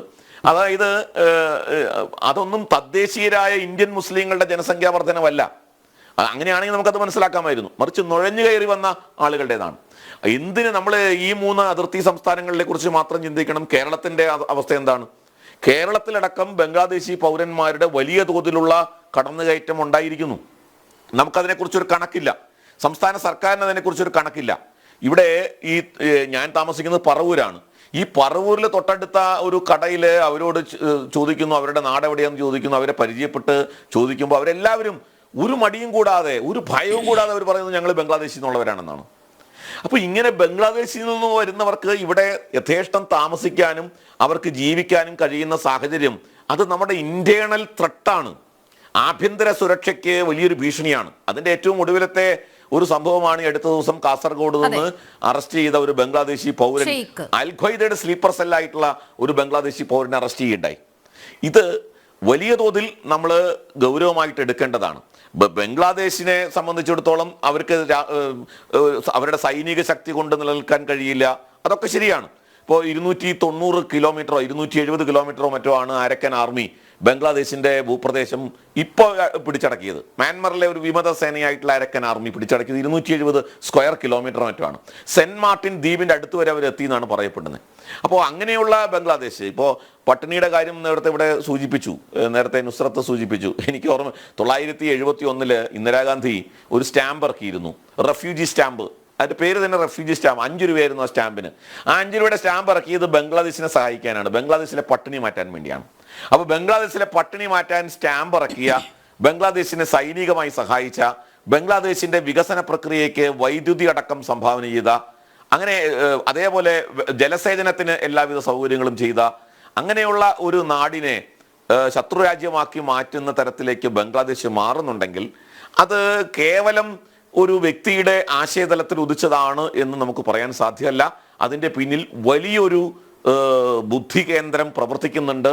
അത് ഭാരതത്തെ വിഘടിപ്പിക്കുക, ഭാരതത്തെ തകർക്കുക എന്ന ലക്ഷ്യം വെച്ച് പ്രവർത്തിക്കുന്ന ഒരു അന്താരാഷ്ട്ര ഏജൻസി. അത് ഡീപ് സ്റ്റേറ്റ് ആവാം, അല്ലെങ്കിൽ അതേപോലുള്ള ചില സംഘടിത ശക്തികളാകാം, ചൈനയാകാം. ഏതായാലും ഭാരതം വളരെ കരുതലോടെ ഇരിക്കണം. നമ്മളെ ഭരണകൂടം മാത്രമല്ല, ദേശീയ ജനസമൂഹത്തിന് ആ കാര്യത്തിൽ വളരെ പങ്ക് വഹിക്കാനുണ്ട്. അതുകൊണ്ട് ഇത്തരം കാര്യങ്ങൾ വരുന്ന സമയത്ത് നിർഭാഗ്യവശാൽ നമ്മുടെ പ്രതിപക്ഷ രാഷ്ട്രീയ പ്രസ്ഥാനങ്ങൾ ഇത്തരം കാര്യങ്ങളിൽ അവർക്ക് യാതൊരു തരത്തിലുള്ള വേവലാതിയും നമ്മൾ കാണുന്നില്ല. അവരുടെ പലപ്പോഴും വളരെ ഗൗരവം കുറഞ്ഞപ്പോൾ അദാനി, അംബാനി എന്നൊക്കെയുള്ള വിഷയങ്ങൾ ആണ് അവരെപ്പോഴും ഉയർത്തിക്കൊണ്ടിരിക്കുന്നത്. അല്ലെങ്കിൽ സവർക്കർ, എന്ത് പ്രസക്തിയാണ് അതിനകത്ത് ഉള്ളത്? ഇപ്പോൾ സവർക്കർ വിഷയം, അദാനി വിഷയം, ഇതൊക്കെ ഇങ്ങനെ ഉന്നയിച്ചുകൊണ്ട് യഥാർത്ഥ പ്രശ്നം ചർച്ച ചെയ്യാതിരിക്കാൻ വേണ്ടി അതിൽ നിന്നും ശ്രദ്ധ തിരിച്ചു വിടുന്ന തരത്തിലുള്ള ഒരു പ്രതിപക്ഷ തന്ത്രം അത് നമ്മൾ കാണുന്നു. അത് വളരെ വലിയ തോതിൽ നമ്മുടെ രാജ്യത്തിന്റെ ആഭ്യന്തര സുരക്ഷയെ തന്നെ ഗുരുതരമായി ബാധിക്കുന്ന ഒരു പ്രശ്നമായിട്ടാണ് ഞാൻ മനസ്സിലാക്കുന്നത്. ശ്രീ CVM വാണിമേൽ അങ്ങ് ടെലിഫോൺ ലൈനിൽ ഉണ്ടെന്ന് പ്രതീക്ഷിക്കുന്നു. ശ്രീ CVM, നമ്മൾ ഈ കാസർഗോഡ് നടന്ന ഒരു സംഭവത്തെക്കുറിച്ച് അങ്ങേക്ക് അറിയാമെന്നാണ് ഞാൻ വിശ്വസിക്കുന്നത്. ഓ യൂനിസ് സർക്കാർ അധികാരത്തിൽ വന്നതിന് ശേഷം ഒരു 178 ഭീകരരെ ജയിൽ മോചിതരാക്കിയ ഒരു സംഭവമുണ്ടായിരുന്നു. അതിൽ അൻസാറുള്ള ബംഗ്ലാ ടീം, അൽ ഖായ്ദയുമായി നേരിട്ട് ബന്ധമുള്ള അവരുടെ ഒരു സ്ലീപ്പർ സെല്ലാണ് ഈ അൻസാറുള്ള ബംഗ്ലാ ടീം എന്ന് പറയുന്നത്. അതിൻ്റെ ഏറ്റവും പ്രധാനപ്പെട്ട സൗത്ത് ഏഷ്യ വിങ്ങിൻ്റെ പ്രധാനിയെ അടക്കം റിലീസ് ചെയ്യുന്ന ഒരു സാഹചര്യമുണ്ടായി. ഇപ്പോൾ കഴിഞ്ഞ ദിവസം കാസർഗോഡ് നിന്ന് പിടിച്ച അയാളുടെ മുഴുവൻ പേര് എന്ന് പറയുന്നത് സാദാറാത്തി ഷെയ്ഖ് എന്നാണ്. അയാളെ പോലീസ് ചോദ്യം ചെയ്തപ്പോൾ വളരെ ഞെട്ടിപ്പിക്കുന്ന വിവരങ്ങളാണ് പുറത്തു വന്നത്. ഈ അൽ ഖ്വയ്ദയുടെ സ്ലീപ്പിംഗ് സെല്ലിലെ ഒരു പ്രമുഖ കക്ഷിയാണ് ഇയാൾ ബംഗ്ലാദേശും അസമും കേന്ദ്രീകരിച്ച് രാജ്യത്തിനെതിരെ നടത്തുന്ന വിധ്വംസക പ്രവർത്തനങ്ങളിലെ പ്രധാന കണ്ണിയാണ്. പോലീസ് ചോദ്യം ചെയ്തപ്പോൾ മനസ്സിലായ വിവരങ്ങൾ, അയാൾ TMC അനുകൂലിയാണ്, തൃണമൂൽ കോൺഗ്രസിന് അനുകൂലിയാണ്. അയാൾ പശ്ചിമ ബംഗാളിലെ 2 നിയമസഭാ മണ്ഡലങ്ങളിൽ വോട്ടർ പട്ടികയിൽ പേരുള്ള ആളാണ്. എങ്ങനെയാണ് നമ്മുടെ രാജ്യത്ത് അസ്ഥിരതയുണ്ടാക്കാൻ ഈ കക്ഷികളെല്ലാം, ഈ വിധ്വംസക ശക്തികൾ നമ്മുടെ സംവിധാനത്തിനകത്തേക്ക് കയറി പറ്റുന്നതിൻ്റെ ഏറ്റവും വലിയ ഉദാഹരണമാണ് നമ്മൾ കാസർഗോഡ് കണ്ടത്. നിങ്ങൾ ഇതൊക്കെ അപലപിക്കേണ്ടതല്ലേ? മാഡം, ഇത്തരം വിഷയങ്ങൾ സംസാരിക്കുമ്പോൾ കുറച്ചുകൂടെ ഗൗരവം പാലിക്കണം. നമ്മള് ഈ രാജ്യത്തിന്റെ ആഭ്യന്തര സുരക്ഷയെ ബാധിക്കുന്ന ഏവനായാലും അപ്പം ഇവിടെ ഞാൻ കേട്ടെ, ലോകത്തെ ഞെട്ടിക്കുന്ന ഏജൻസിയുടെ ഇവിടെ അന്വേഷണ ഏജൻസി ഇല്ലേ? ഞാൻ പറയുന്നത് അൽ ഖായ്ദയുമായി ബന്ധപ്പെട്ട ഏതെങ്കിലും വ്യക്തി ഉണ്ടെങ്കിൽ വിചാരണ കൂടാതെ അവരെ തൂക്കിലേറ്റണം അഭിപ്രായക്കാരാണ് ഞാൻ. വിചാരണ കൂടാതെ. എന്തുകൊണ്ടെന്നറിയാമോ? നമ്മൾ ആരും അംഗീകരിക്കുന്നില്ല. ഇസ്ലാമിക് സ്റ്റേറ്റ് ആയാലും അൽ ഖായ്ദ ആയാലും നമ്മൾ അംഗീകരിക്കുന്ന കൂട്ടത്തിലല്ല നമ്മളൊന്നും. അതുകൊണ്ട് ഇതൊന്നും ഈ കാര്യങ്ങൾ ആഭ്യന്തര സുരക്ഷയെ ബാധിക്കുന്ന. ഒരു സെക്കൻഡ് CVM, ഒരു സെക്കൻഡ് ഒന്ന് RV ബാബു ഒന്ന് ഇടപെടുന്നുണ്ട്. ഒരു സെക്കൻഡ് ഒന്ന് വെയിറ്റ് ചെയ്യും. എനിക്കൊരു പാട് പറയാണ്. നേരത്തെ നുസ്രത് ജഹാൻ ലീഗിനെ ആക്രമിച്ചിട്ട് ജമാഅത്തിന്, അത് എനിക്ക് ഒരുപാട് പറയാനുണ്ട്. ഞാൻ മാത്രമാണ് ഈ വിഷയം സംസാരിച്ചേ പറ്റൂ. എനിക്ക് അല്ല, വാണിമേൽ ഒരു ചോദ്യം മാത്രമേ ഉള്ളൂ. ഒറ്റ ചോദ്യം. അതുകൊണ്ട് അതിനുശേഷം താങ്കൾ സംസാരിച്ചോളൂ. ഞാൻ ഇടപെടുക ഇടയ്ക്ക് തടസ്സപ്പെടുത്താൻ വേണ്ടിയല്ല. ഇന്നലെ ഈ കഴിഞ്ഞ ദിവസമാണ് കോയമ്പത്തൂർ സ്ഫോടന കേസിൽ ബോംബ് സ്ഫോടനം നടത്തിയ 58 or 60 പേരെ കൊലപ്പെടുത്തിയ ആ സ്ഫോടനത്തിന് സൂത്രധാരകത്വം വഹിച്ച SA ഭാഷ ജയിലിൽ വെച്ച് മരിച്ചു. ആ SA ഭാഷയ്ക്ക് നൽകിയ ആ ശവസംസ്കാര ചടങ്ങിൽ പങ്കെടുത്തതും ആ ശവസംസ്കാര ചടങ്ങ് എത്ര ആഘോഷമായിട്ടാണ്, എത്ര ആരവത്തോടെയാണ് നടപ്പാക്കിയതെന്ന് അങ്ങ് കണ്ടിരുന്നോ? ആ SA ഭാഷ ആരാണ്? ആ SA ഭാഷയ്ക്ക് ഈ പിന്തുണ എവിടെ നിന്ന് കിട്ടുന്നു? SA ഭാഷ ഏതായാലും തീവ്രവാദ കേസിൽ അറസ്റ്റിൽ ചെയ്ത ആളാണ്. ആ ആൾക്ക് എങ്ങനെയാണ് ഈ പിന്തുണ കിട്ടുന്നത്? അതിനോട് നിങ്ങളുടെ സമീപനം എന്താണ്? മുസ്ലിം ലീഗ് ആ വിഷയത്തിൽ ഇതുവരെ എന്തെങ്കിലും പറഞ്ഞോ? ഞാൻ എന്റെ ചോദ്യം താങ്കളുടെ മുമ്പാകെ വെക്കുകയാണ്. എനിക്ക് മനസ്സിലായി. നിങ്ങൾക്ക് ഞാനൊരു കാര്യം ബോധ്യപ്പെടുത്താൻ ആഗ്രഹിക്കുന്നത്, ഒന്ന്, നിങ്ങളെന്ന് ഉദ്ദേശിക്കുന്നത് എനിക്ക് മനസ്സിലായി. ഇവിടെ ലോകത്ത് നടക്കുന്ന ഏതെങ്കിലും മുസ്ലിം ചെയ്യുന്ന വൃത്തികേടുകളെ ഏറ്റെടുക്കാൻ ഞങ്ങൾക്കൂട്ട് സാധ്യമല്ല. ഞങ്ങളുടെ ആളുകളുമല്ല. പക്ഷേ ഭാഷയുടെ ശവസംസ്കാര ചടങ്ങിൽ പങ്കെടുത്ത ആളുകളുടെ ബാഹുല്യം നമ്മളെ എന്ത് ബന്ധമുള്ളത്? നമ്മൾ ആരാ അംഗീകരിക്കുന്നത്? അല്ല, ഒരാൾ മരിച്ചതിന് ശേഷം ഉണ്ടാകുന്ന പ്രവചനങ്ങളും പ്രസ്താവനകളും അത് ഏത് രൂപത്തിലാണ് വിലയിരുത്തിയത് നടപടിക്കേണ്ടത്? ഇവിടുത്തെ പോലീസിന്റെ ഇവിടെ അന്വേഷണ ഏജൻസിയുടെ ബാധ്യതയാണ്. അദ്ദേഹം ജയിലിൽ പോയത് തീവ്രവാദി ആരോപണത്തിന്റെ പേരിലാണെങ്കിൽ ശിക്ഷിക്കപ്പെട്ടിട്ടുണ്ട്. അദ്ദേഹം മരിച്ചതിന് ശേഷം ആളുകൾ കൂടി അദ്ദേഹത്തിലൂടെ പ്രാർത്ഥന നടത്തിയെങ്കിൽ അന്വേഷിക്കപ്പെടേണ്ടതാണ് എന്താണെന്നുള്ളത്. അത് ഞങ്ങളുടെ ഉത്തരവാദി. നിങ്ങൾ മുസ്ലിം ലീഗിന്റെ സംബന്ധിച്ചിടത്തോളം ഇന്ത്യ സഖ്യത്തിലെ ഒരു പ്രധാന കക്ഷി DMK അവിടെ പങ്കെടുത്തിരുന്നു. ഒട്ടേറെ മുസ്ലിം സംഘടനകൾ പങ്കെടുത്തിരുന്നു. അതിൽ ഒരുപക്ഷെ ഇന്ത്യൻ യൂണിയൻ മുസ്ലിം ലീഗിന്റെ പ്രതിനിധികളും ഉണ്ടായേക്കാം. കാരണം വലിയൊരു ജനപ്രാതിനിധ്യമാണ് അവിടെ ഉണ്ടായത്. ശ്രീ CVM വാണിമേൽ, നിങ്ങൾ പറയാൻ സമ്മതിക്കുമോ? ഞങ്ങൾ മുസ്ലിം ലീഗ് മതേതരത്വവും ജനാധിപത്യവും പറയുന്നത് ആരെയും ഭയന്നിട്ടല്ല. മുസ്ലിം ലീഗ് ഇന്ത്യയുടെ സ്വാതന്ത്ര്യത്തിനും പഴക്കമുള്ള ഒരു പാർട്ടിയാണ്. ഞങ്ങൾ കൃത്യമായ ബോധ്യമുണ്ട് എന്ത് പറയണം, എങ്ങനെ സമീപിക്കണം, ഏത് രൂപത്തിൽ കാര്യങ്ങൾ കൈകാര്യം ചെയ്യണമെന്ന്. അതുകൊണ്ട് തന്നെ ഭാഷയുമായിട്ട് അദ്ദേഹത്തിന്റെ സംഘടനയുമായോ അദ്ദേഹത്തിന്റെ മരണാന്തര ചടങ്ങുമായി ലീഗിന് യാതൊരു ബന്ധവുമില്ല. ലോകത്ത് ഏതെങ്കിലും ഒരു ഹൈന്ദവ സഹോദരൻ ക്രൂരത കാണിച്ചാൽ ഹിന്ദു മതം ഉത്തരവാദിയാണോ? ക്രിസ്തുമതത്തിന്റെ ഉത്തരവാദിയാണല്ലോ. അതുകൊണ്ട് ഈ വിഷയത്തിൽ ഞാൻ പറയുന്നത് ഇത് അന്വേഷണ ഏജൻസികൾ ശ്രദ്ധിക്കേണ്ട കാര്യമാണ്. ഇവിടെ തീവ്രവാദം വളർന്നു വരുന്നു, ശരിയാണ്. വർഗീയത വളർന്നു വരുന്നു. ആരൊക്കെയുള്ളത്? അതിൽ പിന്നെ സംഘപരിവാര ശക്തികളില്ലേ? ഏതൊക്കെയുണ്ട്? ഒരു സമുദായത്തെ മാത്രം അധിക്ഷേപിക്കുന്നത് മാറ്റി നിർത്തിക്കൊണ്ട് നിഷ്പക്ഷമായി വിലയിരുത്തണം.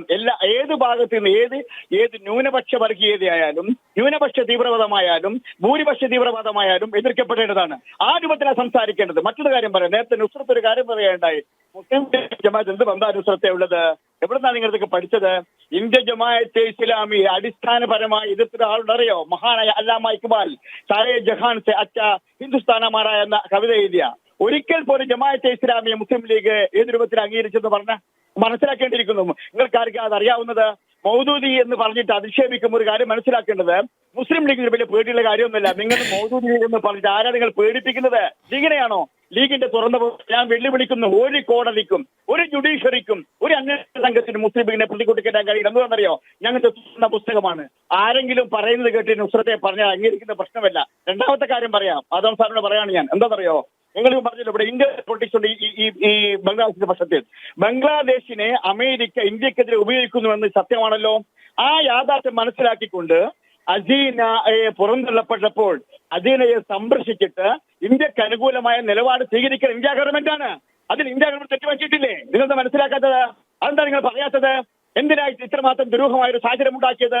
അമേരിക്ക എല്ലാ കാലഘട്ടവും, അത് അമേരിക്കയായാലും ശരി, ചൈനയായാലും ശരി, പാകിസ്ഥാനായാലും ശരി, പാകിസ്ഥാൻ ഓരോ ചുവടും ഇന്ത്യക്കെതിരാണ്. ആ ബോധം മനസ്സിലാക്കിക്കൊണ്ട് അമേരിക്ക പാകിസ്ഥാനോട് നടത്തുന്ന പ്രവണതയെ മനസ്സിലാക്കി, ദുഷ്ടാക്കി മനസ്സിലാക്കി എന്തുകൊണ്ട് ഹസീനയെ സംരക്ഷിക്കാൻ കഴിഞ്ഞില്ല? എന്തുകൊണ്ട് തീവ്രവാദ ശക്തികളിലേക്ക് ബംഗ്ലാദേശിൽ ഇട്ടുകൊടുക്കാൻ സാധ്യത ഉണ്ടായി? ഇന്ത്യക്ക് തെറ്റുപറ്റിയിട്ടുണ്ട്. ഇന്ത്യയുടെ നിരീക്ഷണങ്ങൾ തെറ്റുപറ്റിയിട്ടുണ്ട്. ഇന്ത്യ എന്ന് പറയുന്ന മഹാരാജ്യം മൂന്നാം ലോകമാണ്. ലോകത്തിന് വെളിച്ചം കാണിക്കുന്ന, ലോകത്തിന് ധൈര്യം പറയുന്ന രാഷ്ട്രമായ ഇന്ത്യ. ആ ഇന്ത്യ എന്തിന് ഇപ്പോൾ ഈ വിഷയത്തിൽ പകച്ചു നിന്നുപോയി? ഞാൻ പറയുന്നത് വീണ്ടും ആവർത്തിക്കുകയാണ്, ഈ വിഷയത്തിൽ ഇന്ത്യ ഗവൺമെന്റിന്റെ നിരീക്ഷണങ്ങൾക്ക് തെറ്റുപറ്റിയിട്ടുണ്ട്. സൂക്ഷ്മഗ്രാഹ്യത്തിന് തെറ്റുപറ്റിയിട്ടുണ്ട്.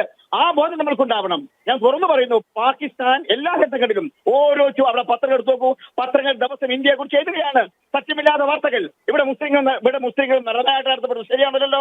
പാകിസ്ഥാൻ പത്രം ഓരോ മീഡിയ എന്തായിരുന്നത്? മുസ്ലിങ്ങൾ കൂട്ടക്കൊല ചെയ്യപ്പെടുന്നു. അക്രമം ശരിയാണോ? സത്യമല്ലല്ലോ. പച്ചക്കള്ളമല്ലേ? അങ്ങനത്തെ പാകിസ്ഥാൻ ബംഗ്ലാദേശിൽ ഉപയോഗിക്കുകയാണ് ഇന്ത്യക്കെതിരെ. അതെന്തുകൊണ്ട് ഈ BJP ഗവൺമെന്റ് കണ്ടെത്താൻ കഴിഞ്ഞില്ല? ഈ ചോദ്യത്തിന് നിങ്ങൾ മറുപടി പറയാൻ കഴിയുമോ മാഡത്തിന്? അത് മറുപടി ആദ്യം. ശ്രീ ആർ.വി. ബാബു, കേന്ദ്ര സർക്കാർ ഇക്കാര്യത്തിൽ ഒരു നടപടിയും കൈക്കൊണ്ടില്ല. അവിടെ നടക്കുന്ന സംഭവങ്ങളിലൊന്നും ഇവിടെ ഇരുന്ന് മുൻകൂട്ടി കാണാൻ കഴിഞ്ഞില്ല എന്നൊരു വാദം CVM വാണിമേൽ മുന്നോട്ട് വെക്കുകയാണ്. രണ്ട് കാര്യം ഞാൻ CM വാണിമേലിനോട് പറയാം. ഒന്ന്, ഈ മുസ്ലിം ലീഗിന് ജമാഅത്തെ ഇസ്ലാമിയുമായിട്ടുള്ള ആ ബന്ധം മുറുകുന്നു, അത് രൂഢമൂലമാകുന്നു എന്ന ആക്ഷേപം ഉന്നയിച്ചത് സമസ്തയുടെ നേതാവായിരുന്ന ശ്രീ ഉമർ ഫൈസി മുക്കമാണ്. ഉമർ ഫൈസി മുക്കത്തിൻ്റെ പ്രസ്താവനയാണ് ജമാഅത്തെ ഇസ്ലാമിയുടെ ഒരു തരത്തിലുള്ള സന്ധിയും ചെയ്യാൻ പാടില്ല, ലീഗ് അതിന് വഴിപ്പെടുന്നു, അതിനെതിരായിട്ടുള്ള പ്രക്ഷോഭമായിട്ടാണ് ഉമർ ഫൈസി മുക്കത്തിൻ്റെ പല നിലപാടുകളോടും യോജിപ്പ് നമുക്കില്ല, അത് വേറെ വിഷയം. പക്ഷെ ഉമർ ഫൈസി മുക്കത്തിന് ലീഗിനോടുള്ള എതിർപ്പിന് ഒരു പ്രധാന ഘടകം ഈ ജമാഅത്തെ ഇസ്ലാമിക്ക് ആയിട്ടുള്ള ലീഗിന്റെ സഖ്യമാണ്. മുമ്പ് ലീഗിന് അങ്ങനെ ഒരു സഖ്യം ഉണ്ടായിരുന്നു. പക്ഷേ ഈ കഴിഞ്ഞ കുറെ കാലങ്ങളായിട്ട് ജമാഅത്തെ ഇസ്ലാമിയുടെ ആശയം അതേപടി ലീഗ് സ്വീകരിക്കുന്നു, ലീഗ് അത് ഏറ്റുപിടിക്കുന്നു എന്ന ആ തരത്തിൽ ഒരു കാരണവശാലും ഈ ലീഗിന്റെ അടുക്കളയിലേക്ക് ജമാഅത്തെ ഇസ്ലാമിയെ കൊണ്ടുവരരുത്, ഇതാണ് അദ്ദേഹം ഉന്നയിച്ച പദം. ആ വാദം ഉന്നയിച്ച് സമസ്തയുടെ നേതാവാണ്.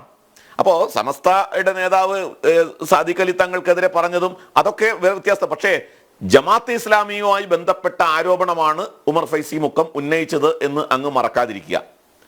രണ്ടാമത്തെ കാര്യം, താങ്കൾ ഇവിടെ പറഞ്ഞു പാകിസ്ഥാനിൽ നടക്കുന്ന വാർത്തകൾ, ഇവിടെ ന്യൂനപക്ഷ വേട്ട നടക്കുന്നു, ശരിയാണോ? ശരിയല്ല എന്ന് താങ്കൾ തർപ്പിച്ചു പറഞ്ഞു. അങ്ങനെയല്ലല്ലോ വാണിമൽ നിങ്ങൾ നടത്തുന്ന പ്രചരണം. ഇന്ത്യയിലെ ന്യൂനപക്ഷങ്ങൾ വേട്ടയാടപ്പെടുന്നു, ഇന്ത്യയിൽ ന്യൂനപക്ഷങ്ങളെ മോബ് ലിഞ്ചിങ് നടത്തി കൊല്ലാക്കൊല ചെയ്യുന്നു, സംഘപരിവാർ ന്യൂനപക്ഷങ്ങളെ അപ്പാടെ കൊന്നു തിന്നുന്നു. ഇതൊക്കെയല്ലേ നിങ്ങൾ ഇവിടെ തെരഞ്ഞെടുപ്പ് കാലത്തും അല്ലാത്തപ്പോഴും ഒക്കെ നിങ്ങൾ ഉണ്ടാക്കിയിട്ടുള്ള നെറേറ്റീവ്? അങ്ങനെയല്ലേ നിങ്ങളുണ്ടാക്കിയ? ഹലോ, വാണിമലിന് എന്തെങ്കിലും ചോദിക്കാറുണ്ടെങ്കിൽ ചോദിക്കാം. ഞാൻ വഴങ്ങാം. ഞാൻ പറഞ്ഞുതരാം. വാണിമേലിന് എന്നോട് എന്തെങ്കിലും ചോദിക്കാനെങ്കിൽ ചോദിക്കാം. ഞാൻ എന്റെ ചോദ്യത്തിന് വഴങ്ങിയതുകൊണ്ട്. ഇടപെട്ടേ പറ്റൂ. ഞാൻ പറഞ്ഞത് പാകിസ്ഥാനിലെ പത്രങ്ങൾ എഴുതുന്നത് പോയല്ല. ഇവിടെ ന്യൂനപക്ഷങ്ങൾ വേട്ടയാടപ്പെടുന്നുണ്ട്, സത്യമാണ്. ന്യൂനപക്ഷങ്ങൾ ആരെങ്കിലും വേട്ടയാടപ്പെടുന്നുണ്ട്. യു പിയിൽ അതിരൂക്ഷമായി മുസ്ലിങ്ങൾ കൊല ചെയ്യപ്പെടുന്നു, പള്ളികളെ കെട്ടപ്പെടുന്നു, സംശയമില്ല. പക്ഷെ ഞാൻ പറഞ്ഞത് പാകിസ്ഥാനിലെ പത്രങ്ങൾ പറയുന്നത് പോലെയല്ല ഞാൻ പറഞ്ഞത്. കേരളത്തിൽ പോലും മുസ്ലിങ്ങൾ വേട്ടയാടപ്പെടുന്ന പാകിസ്ഥാൻ പത്രങ്ങൾ പറയുന്നുണ്ട്. അത് ശരിയല്ല ഞാൻ പറഞ്ഞത്. ഞാൻ കൂടുതലും പറയുന്നു, സംഘപരിവാർ ശക്തികളുടെ നേതൃത്വത്തിൽ ഇന്ത്യ ഒട്ടാകെ ന്യൂനപക്ഷങ്ങൾ ഭയവിശ്വരരാണ്, സംശയമില്ല കാര്യത്തിൽ. ഞാൻ പറഞ്ഞ കാര്യം, പാകിസ്ഥാൻ പത്രങ്ങൾ പറയുന്നത് പോലെ കേരളത്തിലെ മുസ്ലിങ്ങൾ വേട്ടയാടപ്പെടുന്നില്ല എന്നാ ഞാൻ പറഞ്ഞത്, അല്ലാതെ ഇന്ത്യ മൊത്തം പറഞ്ഞിട്ടില്ല. അത് തിരുത്താനെയാണ്. പറഞ്ഞോളൂ. ശ്രീ ആർ വി ബാബു, അദ്ദേഹം പറയുന്നത് യു പിയിലൊക്കെ ന്യൂനപക്ഷ വിഭാഗങ്ങൾ കൂട്ടക്കൊല ചെയ്യപ്പെടുന്നു എന്നൊക്കെയുള്ള പദമാണ് അദ്ദേഹം ഉപയോഗിക്കുന്നത്.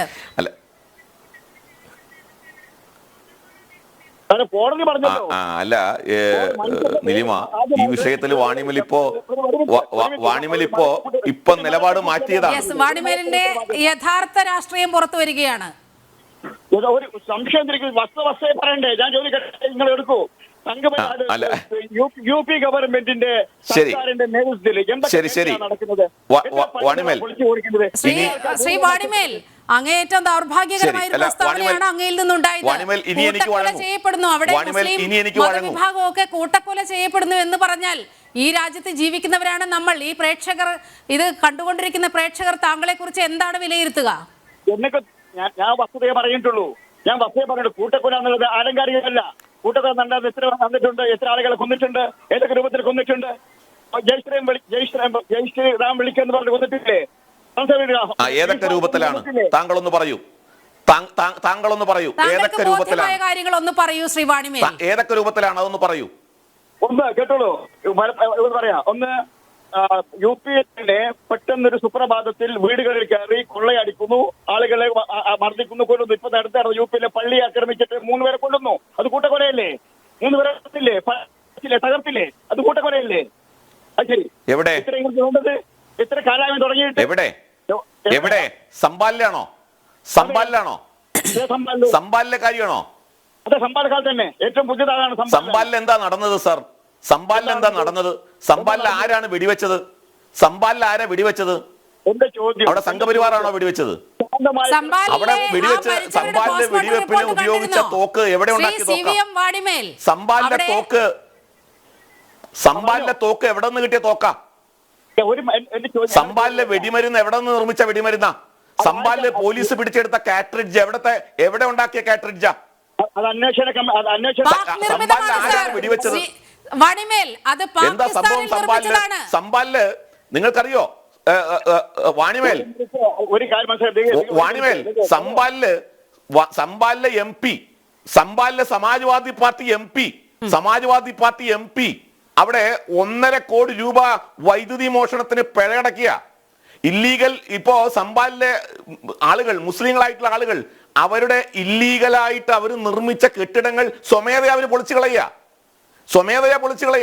സംബാൽ ഒരു ലോ ആൻഡ് ഓർഡർ വിഷയമായി മാത്രം നിലനിൽക്കുക. അവിടെ വർഗീയമായിട്ടുള്ള പ്രശ്നമല്ല. അവിടെ എന്തുകൊണ്ടാണ് സംബാലിലെ ആദ്യത്തെ സർവേ ഒരു കുഴപ്പം കൂടാതെ നടന്നല്ലോ? രണ്ടാമത്തെ സർവേ നടന്നപ്പോ എവിടെന്നാ ഈ ആളുകൾ തടിച്ചുകൂടിയേ? ആരാണ് അതിന്റെ പിന്നിൽ പ്രവർത്തിച്ച ശക്തി? ആരാണ്? സംബാലിൽ അറസ്റ്റ് ചെയ്യപ്പെട്ട മുസ്ലിങ്ങളിൽ സംബാലിൽ നിന്നുള്ളവരല്ല, സംബാലിൽ നിന്ന് പുറത്തുള്ളവരാണ് സംബാലിൽ അറസ്റ്റ് ചെയ്യപ്പെട്ടവര്, മുസ്ലിങ്ങള്. അപ്പൊ ഇതെല്ലാം ആസൂത്രിതമായ കലാപങ്ങളാണ്. നിങ്ങൾ ഗുജറാത്തിനെ കുറിച്ച് പറയും, പക്ഷെ നിങ്ങൾ ഗോദ്രയെ കുറിച്ച് പറയില്ല, നിങ്ങൾ മാറാടിനെ കുറിച്ച് പറയില്ല. നിങ്ങൾ രാജ്യം മുഴുവൻ മുസ്ലിങ്ങൾ വേട്ടയാടപ്പെടുന്നു എന്ന് നിങ്ങളുണ്ടാക്കിയ നരേറ്റീവ് ഏറ്റുപിടിച്ചുകൊണ്ടാണ് പാകിസ്ഥാനിലും അതേപോലെ അമേരിക്കയിലുമുള്ള ഡീപ് സ്റ്റേറ്റ് അടക്കമുള്ള ഏജൻസികൾ അവർ നടത്തുന്ന പ്രചരണം നിങ്ങളുണ്ടാക്കിയ നരേറ്റീവിനെ മുൻനിർത്തിക്കൊണ്ടാണ്. നിങ്ങളാണ് ന്യൂനപക്ഷങ്ങൾ വേട്ടയാടപ്പെടുന്നു എന്ന വ്യാജ നരേറ്റീവ് ഉണ്ടാക്കിയത് നിങ്ങൾ. അതുകൊണ്ട് ഇന്ത്യയിൽ ന്യൂനപക്ഷങ്ങൾ ലോകത്തെ ഏതൊരു രാജ്യത്തും മുസ്ലിങ്ങൾ ജീവിക്കുന്നതിനേക്കാൾ സന്തോഷപ്രദമായി ഇന്ത്യയിൽ അവർ ജീവിക്കുന്നു. ലോകത്ത് ഒരു ന്യൂനപക്ഷത്തിനും ഇല്ലാത്ത അവകാശത്തോടെ ഇന്ത്യയിൽ ന്യൂനപക്ഷങ്ങൾ ജീവിക്കുന്നു. ഇന്ത്യയിലെ ലോകത്ത് ഒരു ഭൂരിപക്ഷ സമൂഹത്തിനും ഇല്ലാത്ത അവകാശം നിഷേധിക്കപ്പെട്ടുകൊണ്ട് ഇന്ത്യയിൽ ഭൂരിപക്ഷ സമൂഹം ജീവിക്കുന്നു. ഇതാണ് ഇന്ത്യയിലെ സാമൂഹ്യ സ്ഥിതി. അപ്പൊ അതുകൊണ്ട് നിങ്ങളുണ്ടാക്കിയ നരേറ്റീവിനെ കൂട്ടുപിടിച്ചുകൊണ്ടാണ് പാകിസ്ഥാൻ പത്രങ്ങൾ എഴുതി വെച്ചു. നിങ്ങളുണ്ടാക്കിയ നരേറ്റീവുകളെ അത് ഔദാര്യമല്ല, ന്യൂനപക്ഷങ്ങൾ അനുഭവിക്കുന്ന സുഖം എന്ന് പറഞ്ഞ ഔദാര്യമല്ല. സാന്ദ്രമാണത്. ഔദാര്യമാണെന്ന് ആര് പറഞ്ഞു? അങ്ങനെ ഒരു അവകാശം മറുപടി കിട്ടിയില്ലേ? അല്ല, ഒരു മിനിറ്റ്, നിങ്ങൾ പറഞ്ഞ സമ്പാദ വിഷയം ഞങ്ങൾ കോടതിയിൽ വിശ്വസിക്കുന്നു. കോടതി വരട്ടെ, കോടതി വിധി വരട്ടെ. ഞങ്ങൾക്ക് പൂർണ്ണ വിശ്വാസമുണ്ട് കോടതിയിലെ വിശ്വാസമുള്ളൂ. ഒരു ഭരണകൂടത്തിൽ നമുക്ക് വിശ്വാസമില്ല. അപ്പൊ നിങ്ങളുടെ നരേറ്റീവുകളൊക്കെ പൊളിയുന്നു. വാണിമേൽ നിങ്ങളുണ്ടാക്കിയ ഒരു നരേറ്റീവ് ഉണ്ട് പൗരത്വ വിഷയത്തെ സംബന്ധിച്ച്. നിങ്ങളുണ്ടാക്കിയ നരേറ്റീവ് എന്തായിരുന്നു? പൗരത്വ നിയമം നടപ്പായാൽ ഇന്ത്യയിലെ മുസ്ലിങ്ങളെ മുഴുവൻ ഓടിക്കും, ഇന്ത്യയിലെ മുസ്ലിങ്ങൾക്ക് പൗരത്വം നഷ്ടപ്പെടും. ഇതായിരുന്നില്ലേ നിങ്ങളുണ്ടാക്കിയ നരേറ്റീവ്? നിങ്ങൾക്ക് ഒരു പൗരൻ ഇന്ത്യൻ മുസ്ലിമിന്റെ പൗരത്വം നഷ്ടപ്പെട്ടതായിട്ട് ചൂണ്ടിക്കാണിക്കാനാവോ? അങ്ങനെ പൗരത്വം നഷ്ടപ്പെടുത്താൻ കഴിയോ? ഇന്ത്യൻ മുസ്ലിങ്ങളുടെ പൗരത്വം നഷ്ടപ്പെടുത്തും. ഇന്ത്യയിലെ മുസ്ലിങ്ങളെ പാകിസ്ഥാനിലേക്ക് ഓടിക്കും, ഇന്ത്യയിലെ മുസ്ലിങ്ങളെ ബംഗ്ലാദേശിൽ ഓടിക്കും എന്ന് വ്യാജ നരേറ്റീവ് ഉണ്ടാക്കി മുസ്ലിം സമുദായത്തെ തെറ്റിദ്ധരിപ്പിച്ച് റോഡിലിറക്കി വിദ്വേഷ പ്രസംഗം നടത്തി. മദ്രസകൾ കേന്ദ്രീകരിച്ചുകൊണ്ട്, ജമാഅത്തുകൾ കേന്ദ്രീകരിച്ചുകൊണ്ട് ആയിരക്കണക്കിന് മുസ്ലിങ്ങളെ തെരുവിലിറക്കി ഇവിടെ വിദ്വേഷം നടത്തിയത് നിങ്ങളുടെ പ്രചരണമായിരുന്നില്ലേ? അപ്പോ ഈ ഭാരതത്തിൽ ന്യൂനപക്ഷങ്ങളെ സംബന്ധിച്ചുള്ള വേട്ടയാടൽ എന്ന നരേറ്റീവ് സൃഷ്ടിച്ച് ലോക ജനതയ്ക്ക് മുമ്പിൽ ഇന്ത്യയെ അപകീർത്തിപ്പെടുത്തിയത് നിങ്ങളാണ്, നിങ്ങളുടെ പ്രതിപക്ഷ മുന്നണിയാണ്. ആ പാപഭാരം എല്ലാ കാലത്തേക്കും നിങ്ങളുടെ തലയിൽ ഉണ്ടാവുക തന്നെ ചെയ്യും. വാണിമേൽ, അത് മറക്കണ്ട. ശ്രീ വാണിമേൽ, മറുപടി. അതായത് ഞാൻ അത്ഭുതപ്പെടുന്നു. കാരണം എന്താ അറിയാമോ, ഞങ്ങൾ ഇന്ത്യയെ ന്യൂനപക്ഷങ്ങൾ അനുഭവിക്കുന്ന സുഖം എന്ന് പറയുന്നത് ഭരണം കാക്കുന്ന സ്വാതന്ത്ര്യമാണ്. ആ സ്വാതന്ത്ര്യത്തെ ഹനിക്കുന്ന വിധത്തിലുള്ള നടപടിക്രമങ്ങൾ BJP ഭരിക്കുന്ന സംസ്ഥാനങ്ങളിൽ വന്നുകൊണ്ടിരിക്കുന്നു. അത് ആളുകളെ വേട്ടയായാലും പള്ളികൾ പൊളിക്കുന്ന കാര്യത്തിൽ നടന്നുകൊണ്ടേയിരിക്കുകയാണ്. ഞങ്ങൾ ഇപ്പോഴും പറയുന്നു, ലോകത്ത് മുസ്ലിങ്ങൾ ഏറ്റവും കൂടുതൽ സുഖം അനുഭവിക്കുന്നത് ഇന്ത്യയിലായിരുന്നു. സമ്മതിക്കും നമ്മൾ. ഞാൻ പ്രസംഗിച്ചിട്ടുണ്ട് പലപ്പോഴും പല നാട്ടിൽ പോയിട്ട്, അറബ് ലോകത്ത് പോയിട്ട്, ഗൾഫിൽ ഞാൻ പോയി പ്രസംഗിച്ചിട്ടുണ്ട്. ലോകത്ത് ഏറ്റവും കൂടുതൽ മുസ്ലിങ്ങൾ അവകാശങ്ങൾ സംരക്ഷിക്കപ്പെടുന്നതും അഭിമാനത്തോട് ജീവിക്കുന്നതും ഇന്ത്യയിലായിരുന്നു. പക്ഷേ ഇപ്പോൾ എന്താ സ്ഥിതി? എന്തിനു വേണ്ടിയാ മുസ്ലിങ്ങളെ വേട്ടയാടുന്നത്? അവർ തെറ്റ് ചെയ്തിട്ടുണ്ടോ? തെറ്റ് ചെയ്തവരെ ശിക്ഷിക്കണം, പോമറിഞ്ഞവരെ ശിക്ഷിക്കണം, പോക്കെടുത്തവരെ ശിക്ഷിക്കണം. നിരപരാധികളായ ആളുകളെ ബീഫ് കഴിച്ചതിന്റെ പേരിൽ, നമസ്കരിക്കുന്നതിന്റെ പേരിൽ, നമസ്കാരത്തിന്റെ പേരിൽ, പള്ളിയിൽ പോയതിന്റെ പേരിൽ ആക്രമിച്ചതല്ലേ? ആരാണവർ അതിന് പിന്നിൽ? അത് ഹിന്ദു സമൂഹമല്ല, ഹിന്ദുത്വവാദം നടത്തുന്ന അതിവർഗീയ തീവ്രവാദികളായ ഹൈന്ദവ സഹോദരങ്ങൾ. അവരെ ചോദ്യം ചെയ്തിട്ടോ നിങ്ങൾ? ഇവിടെയാണ് പ്രശ്നം. അതുകൊണ്ടാണ് ഞങ്ങൾ പറയുന്നത്, വസ്തുതയായി വിലയിരുത്തണം. നമുക്ക് ഓരോ കാര്യവിഷയം ഞാൻ സംവാദത്തിൽ തയ്യാറാണ്. പരസ്യമായിട്ട് തന്നെ ഞാൻ പറയുന്നു, ഇവിടെ ഞാൻ പറയുന്നത് ഇപ്പോൾ 95% ഹൈന്ദവ സഹോദരങ്ങളും മുസ്ലിങ്ങൾക്കൊപ്പമാണ് ഇന്ത്യയിൽ. വിശ്വാസമുണ്ട് ഞങ്ങൾക്ക്. ഇന്ത്യ രാജ്യത്തെ ശരി, ശ്രീ CM വാണിമേൽ, അങ്ങ് പറയുന്നത് വലിയ ന്യൂനപക്ഷ വേട്ട ഇവിടെ നടത്തുന്നു, ഇവിടുത്തെ മുസ്ലിം ജനവിഭാഗത്തിന് ജീവിക്കാൻ നിവൃത്തിയില്ല. ശ്രീമതി നുസ്രത്ത് ജഹാൻ, അങ്ങനെയാണോ ഇവിടുത്തെ മുസ്ലിം മത ന്യൂനപക്ഷത്തിന്റെ അവസ്ഥ? അവരെ നെറേറ്റീവിലാണല്ലോ, അവരെയും കോൺഗ്രസ് പാർട്ടിന്റെയും നെറേറ്റീവ് ഇവിടെ നടക്കാതെ പോയ കഴിഞ്ഞ 10 വർഷത്തിന് വേണ്ടിയിട്ട് അവര് ലോകം മുഴുവനും പ്രചരിപ്പിക്കുന്നു. ഇതെല്ലാം മുന്നിൽ കണ്ടുകൊണ്ട് തന്നെയാണ് ഇവരൊക്കെ തെറി വിളിക്കുന്ന അമിത്ഷാ, മോഡി, ഇവിടെ NIA, CRC, CA, NRC പിന്നെ നടപ്പാക്കിയത്. കാരണം അതിനുശേഷമാണ് അഫ്ഗാനിസ്ഥാൻ താലിബാൻ പിടിച്ചടക്കണം എന്നാണ്. അന്ന് നുഴഞ്ഞുകയറ്റം ഉണ്ടാവുന്ന നോക്കിക്കാണാനുള്ള കഴിവ് ഇവിടുത്തെ സംഘികൾക്ക് ഉണ്ടായി. തീർച്ചയാണ് നിങ്ങൾ സംഘികൾ വിളിക്കണവര്, നിങ്ങൾ വിചാരിക്കണ മുസ്ലിങ്ങൾക്കെതിരാണ്. രാജ്യത്തെ സംരക്ഷിക്കണവരെ അവരെ അതിന് പറഞ്ഞാൽ അവരും സംഘിയായി. ഈ ഒരു നെറേറ്റീവും അവരെ അടിച്ചേൽപ്പിക്കുക.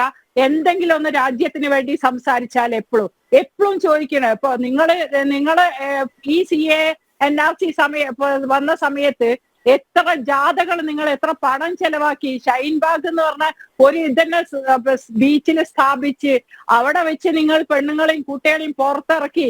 മൗദൂദികളായിരുന്നില്ലേ നിങ്ങളെ കൂട്ട്? മൗദൂദികൾ തന്നെയാണ്, പറഞ്ഞിട്ട് മുഖമുണ്ട്. അല്ലാത്ത വേറെ ആരും ആയിരുന്നില്ല. മൗദൂദികളും വഹാബികളും ഉണ്ടായിരുന്നു. അത് നുഴഞ്ഞുകയറ്റം വന്നതോട് കൂടി തന്നെയാണ് അന്ന് നിങ്ങള് പള്ളികളിൽ നിന്ന് ഇറങ്ങുമ്പോ 2 കൂട്ടരും ഒന്നിച്ചായിരുന്നു. കണ്ടാ സലാം പറയാത്ത അന്ന് നിങ്ങൾ തന്നെയായിരുന്നു ഇന്ത്യക്കെതിരെ, ഇന്ത്യൻ ഭരണകൂടത്തിനെതിരെ മുദ്രാവാക്യം വിളിച്ചത്.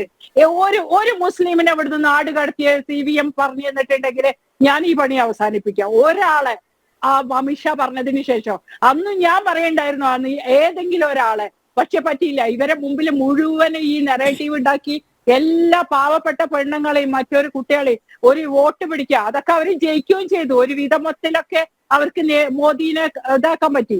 പക്ഷേ ഒരു കാര്യം പറയാ, പക്ഷെ ഭാരതത്തിന്റെ ആശയം എല്ലാരിലും ഭാരതം, അഖണ്ഡ ഭാരതം, ഈ ഭാരതം എങ്ങനെ മുറിഞ്ഞു പോയി എന്നുള്ളതിന് മുസ്ലിം ലീഗ് ഇപ്പൊ പറഞ്ഞല്ലോ, ഞങ്ങൾ 75 കൊല്ലം പാർട്ടി ഇത്രയായി. നിങ്ങളെ പാർട്ടി തന്നെയാണ് ഉത്തരവാദി ഭാരതം പാകിസ്ഥാന് മുറിച്ചു കൊടുത്തത്. പാകിസ്ഥാൻ ഫുട്ബോൾ കാണുമ്പോ പാകിസ്ഥാൻ ഫുട്ബോളിനർക്കും ക്രിക്കറ്റിനും വേണ്ടി കൈയടിക്കണം മുസ്ലിം ലീഗുകാരല്ലേ നിങ്ങള്? അപ്പൊ പച്ചക്കൊടിയും പാകിസ്ഥാൻ കൊടിയും ഇതാക്കൂ. ഇപ്പൊ പ്രിയങ്ക ഗാന്ധിനെ ഇപ്പൊ ഇന്നലെ പിന്നെ നമ്മുടെ കമ്മ്യൂണിസ്റ്റ് നേതാവ് പറഞ്ഞു, വർഗീയത കൊണ്ട് തന്നെയാണ് രാഹുൽ ഇവരെ ഇന്ത്യ സഖ്യം ജയിച്ചു മുന്നേറുന്നത്. കമ്മ്യൂണിസ്റ്റ് പാർട്ടി അടക്ക് സത്യം ഉള്ള ആൾക്കാർ വന്ന് സത്യം പറഞ്ഞു പോവും അറിയാതെ. അപ്പൊ എന്താ ഉണ്ടായേ? ഇവര് പേടിച്ച്. കഴിഞ്ഞ പ്രാവശ്യത്തേല് കൊടി കണ്ടപ്പോ, പച്ച കൊടി കണ്ടപ്പോ പേടിച്ച് ബലൂണും PP ആയിട്ട് ഇവര് പോയി അതിന് വേണ്ടിയിട്ട്. കാരണം ഇവരെ ഈ നെഹ്റു കുടുംബത്തിന്റെ തലയിലേക്ക് വെച്ചാൽ മാത്രമേ ഉള്ളൂ അപ്പുറത്തുനിന്നും ഇപ്പുറത്തുനിന്നും മണ്ണ് വാരി എടുത്തിട്ട് പോകാൻ പറ്റുള്ളൂ. നമ്മളോട് സഹായം വാങ്ങും ഒരു കയ്യില്, അപ്പുറത്തുനിന്ന് ഇത് അടിച്ചു പോകുമ്പോ ഇവർക്ക് കൂട്ടായി എക്കാലത്ത് നിന്നത് അവരാ. അല്ലാത്തവരെ സർവർക്കർ മറ്റൊരു ഹെഗ്ഡേ വാർന്നും പറഞ്ഞിട്ട് ഇവര് അങ്ങോട്ട് മുദ്ര കുത്തും. ഇവര് മാത്രം സ്വർഗത്തിൽ പോണ ആൾക്കാര്, വേറെ ആരുമില്ല.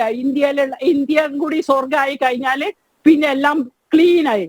ഇനിയിപ്പോ 4 ഭാഗത്തുള്ളതെല്ലാം ചുറ്റിലായല്ലോ. ഇനി ബംഗ്ലാദേശ് പോയി അവിടുന്ന് കടന്ന് ആക്രമിക്കാതിരിക്കാൻ വേണ്ടി തന്നെയാണ് CRCNA കൊണ്ടുവന്ന് ഇനിയെങ്കിലും മുസ്ലിം ലീഗ് ഒന്ന് പറഞ്ഞു കൊടുക്കൂല. കാരണം മൗദൂദിനെ കൂടി എവിടെ? മൗദൂദിന്റെ കൂടി അല്ലാതെ ഇവർക്ക് എവിടെയായിരുന്നു പെണ്ണുങ്ങളെ, സ്പർദ്ധട്ട പെണ്ണുങ്ങളെ ജാഥക്ക് പോയാൽ കിട്ടി? ഞാൻ കണ്ടതാ, ഞാൻ എന്റെ കണ്ണോണ്ട് കണ്ടതാ ഞാൻ പറയണേ. എന്നും അങ്ങനെ തന്നെയായിരുന്നു. ഇപ്പൊ ഇത് വന്നു, മാക്സ് 7 വന്നു, അതിനൊക്കെ സപ്പോർട്ട് ചെയ്യാൻ നിങ്ങളെ നേതാക്കന്മാരല്ലേ പോയേ? അവര് തുടങ്ങിയല്ലേ? എങ്ങനെ നിങ്ങൾ ജമാഅത്തുകാർ ചെയ്യണ എക്സസൈസിൽ 4 മണിക്ക് എണീറ്റ് നിങ്ങളെ പെണ്ണുങ്ങളെയൊക്കെ കൂട്ടിയിട്ട് പോകും? നിങ്ങളൊക്കെ ഹറാമായിരുന്നില്ലേ ജിമ്മ്? ഒരു മറട്ട് എന്ന് പറഞ്ഞു. ഇന്നൊരു ഉസ്താദ് പറയുന്നേട്ടോ, ഒരു മറട്ടിട്ടുണ്ടായിരുന്നു. അതാ ഇപ്പൊ അവര് പറയുന്നത്. മറട്ട് അല്ലെങ്കിൽ തിരിഞ്ഞു നിന്ന് ഇങ്ങോട്ട് നിന്ന് എക്സസൈസ് ചെയ്ത് ഇപ്പൊ ഇവർക്ക് എല്ലാം പറ്റൂ. അപ്പൊ അവരെ കൂടെ ഇപ്പൊ എല്ലാരും ഉള്ളിൽ കൂടെ ഒന്നിച്ചനെയാണ് ആക്രമിക്കപ്പെടുന്നത്. നമ്മളെ പോലെയുള്ളവരാ. രാജ്യത്തിന് വേണ്ടി എന്തെങ്കിലും സംസാരിച്ച് നമ്മളെ മണ്ണ് നമുക്ക് ഇവിടെ തന്നെയാണ് സ്വർഗം. ഇവിടെ സ്വർഗം ഉണ്ടായിട്ട് മാത്രം മതി, ബാക്കിയല്ല. ഇവരൊന്നും നമുക്ക് സ്വർഗം ഉണ്ടാക്കാനും ഹിന്ദുവിന്റെ കൂടെയാണ്. അല്ലെ അമ്പലം പൊളിച്ച് അവിടെ ആക്രമിക്കപ്പെട്ട് അതിന് കണക്കില്ല. ഗുജറാത്ത് കലാപം പറയുമ്പോ സന്യാസിമാരെ ചുട്ടുകൊന്ന് എന്താ പറയാത്തത്? മാറാട് വിഷയങ്ങൾ എന്താ പറയാത്തത്? മാറാട് വിഷയത്തിലെ യഥാർത്ഥ പ്രതികളെ ഇന്ന് വരെ കേസ് ഫയൽ ചേർത്തിട്ടുണ്ടോ എന്ന് CBM പറയും. മനസ്സ് തൊട്ട് പറയും, ഹൃദയത്ത് കൈവച്ച് നിങ്ങൾക്ക് സത്യം പറയാൻ പറ്റുമോ? മാറാട് കലാപത്തിന്റെ യഥാർത്ഥ പ്രതികളെ നിങ്ങൾ പുറത്തു കാണിച്ചിട്ടുണ്ടെന്ന് ഏതോ നിരപരാധികളല്ലേ വീടും വിട്ടു പോയിട്ട് അവിടെ ഇരിക്കുന്നത്. ഇന്നും ആ കടലോരം കണ്ണീര് ഒപ്പുമില്ലേ? ഹിന്ദു ഒന്നിച്ച് കണ്ണീരൊപ്പുകയാണ്. കോഴിക്കോട് കത്തിപ്പോവായിരുന്നു. സംഘപരിവാറിനെ നിങ്ങൾ എപ്പോഴും കുറ്റം പറയല്ലോ. സംഘപരിവാർ ഉണ്ടായത് കൊണ്ടാണ് അന്ന് കോഴിക്കോട് ജില്ല കത്തിപ്പോവാണ്ടിരുന്നത് മാറാട് കലാപത്തില്.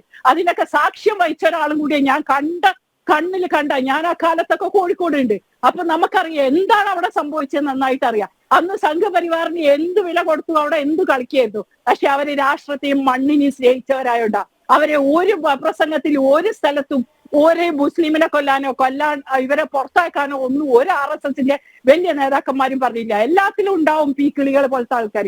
അവര് പറയണതിനൊന്നും ഇവർ ഉത്തരവാദിയല്ല.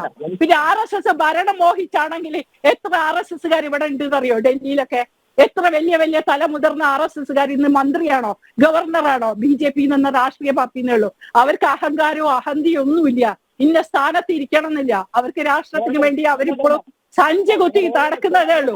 സമയം തീരാണ്. ടെലിവിഷൻ ചർച്ചയിൽ പറയാൻ സമയം തരണം. ഹലോ പറയണ നിങ്ങളൊക്കെ ദൂരെ പറഞ്ഞല്ലോ, ഞാൻ കേട്ടുള്ളൂ. തീർച്ചയായും സമയം തരാം. ബംഗ്ലാദേശിലേക്ക് തിരികെ എത്തുമ്പോൾ ബംഗ്ലാദേശിനെ കാത്തിരിക്കുന്നത് വലിയ ദുരന്തമാണ്. ഇപ്പോൾ തന്നെ വലിയ ദുരന്ത മുഖത്താണ് ബംഗ്ലാദേശ് എന്നുള്ള കാര്യത്തിൽ ഒരു തർക്കവുമില്ല. ഡോക്ടർ മോഹൻ വർഗീസിലേക്ക് പോവുകയാണ്.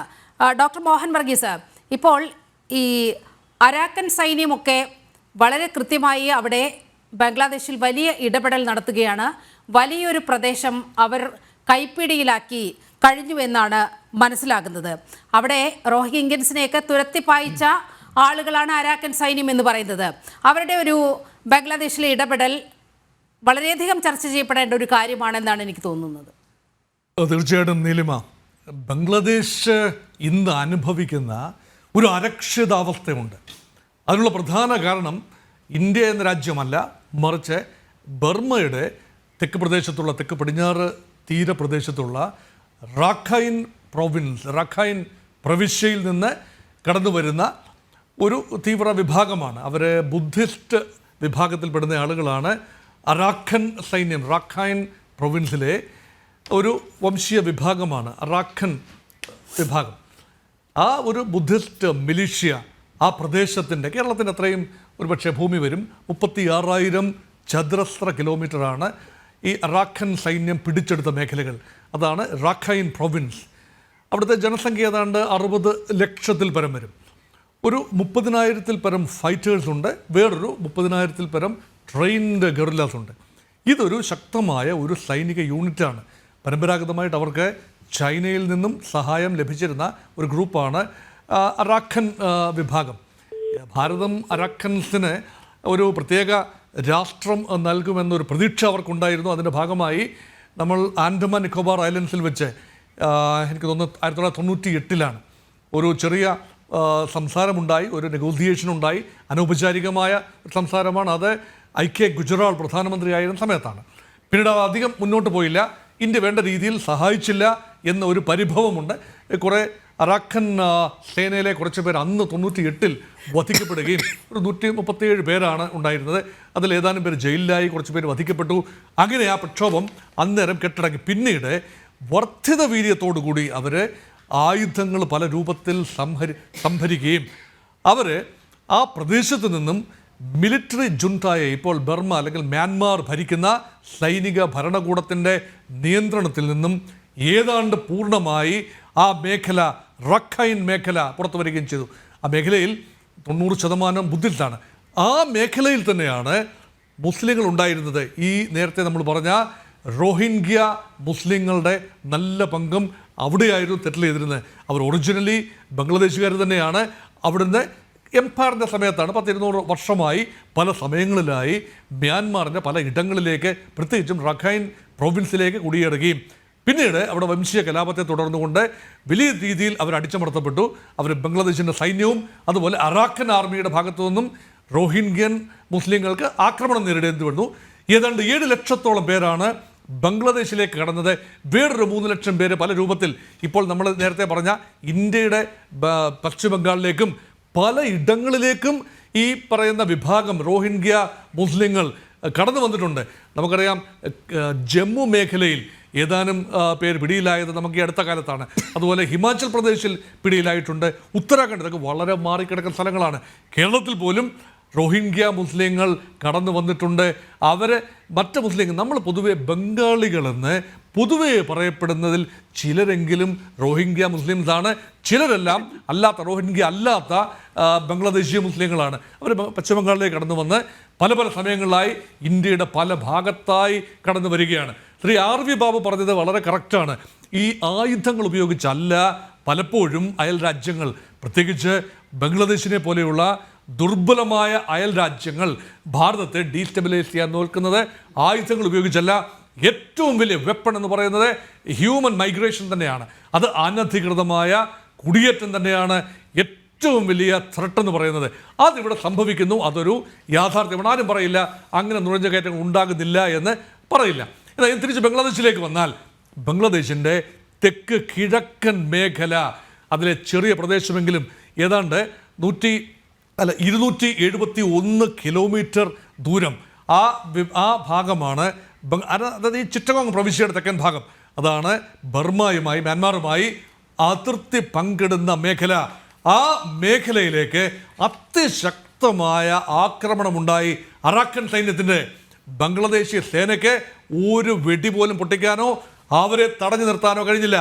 അതിർത്തി ഇപ്പോൾ നിയന്ത്രിക്കുന്നത് ബംഗ്ലാദേശ് മ്യാൻമാർ 271 കിലോമീറ്റർ അതിർത്തി നിയന്ത്രിക്കുന്നത് അറാഖൻ സൈന്യമാണ്. Well organised സൈന്യമാണത്.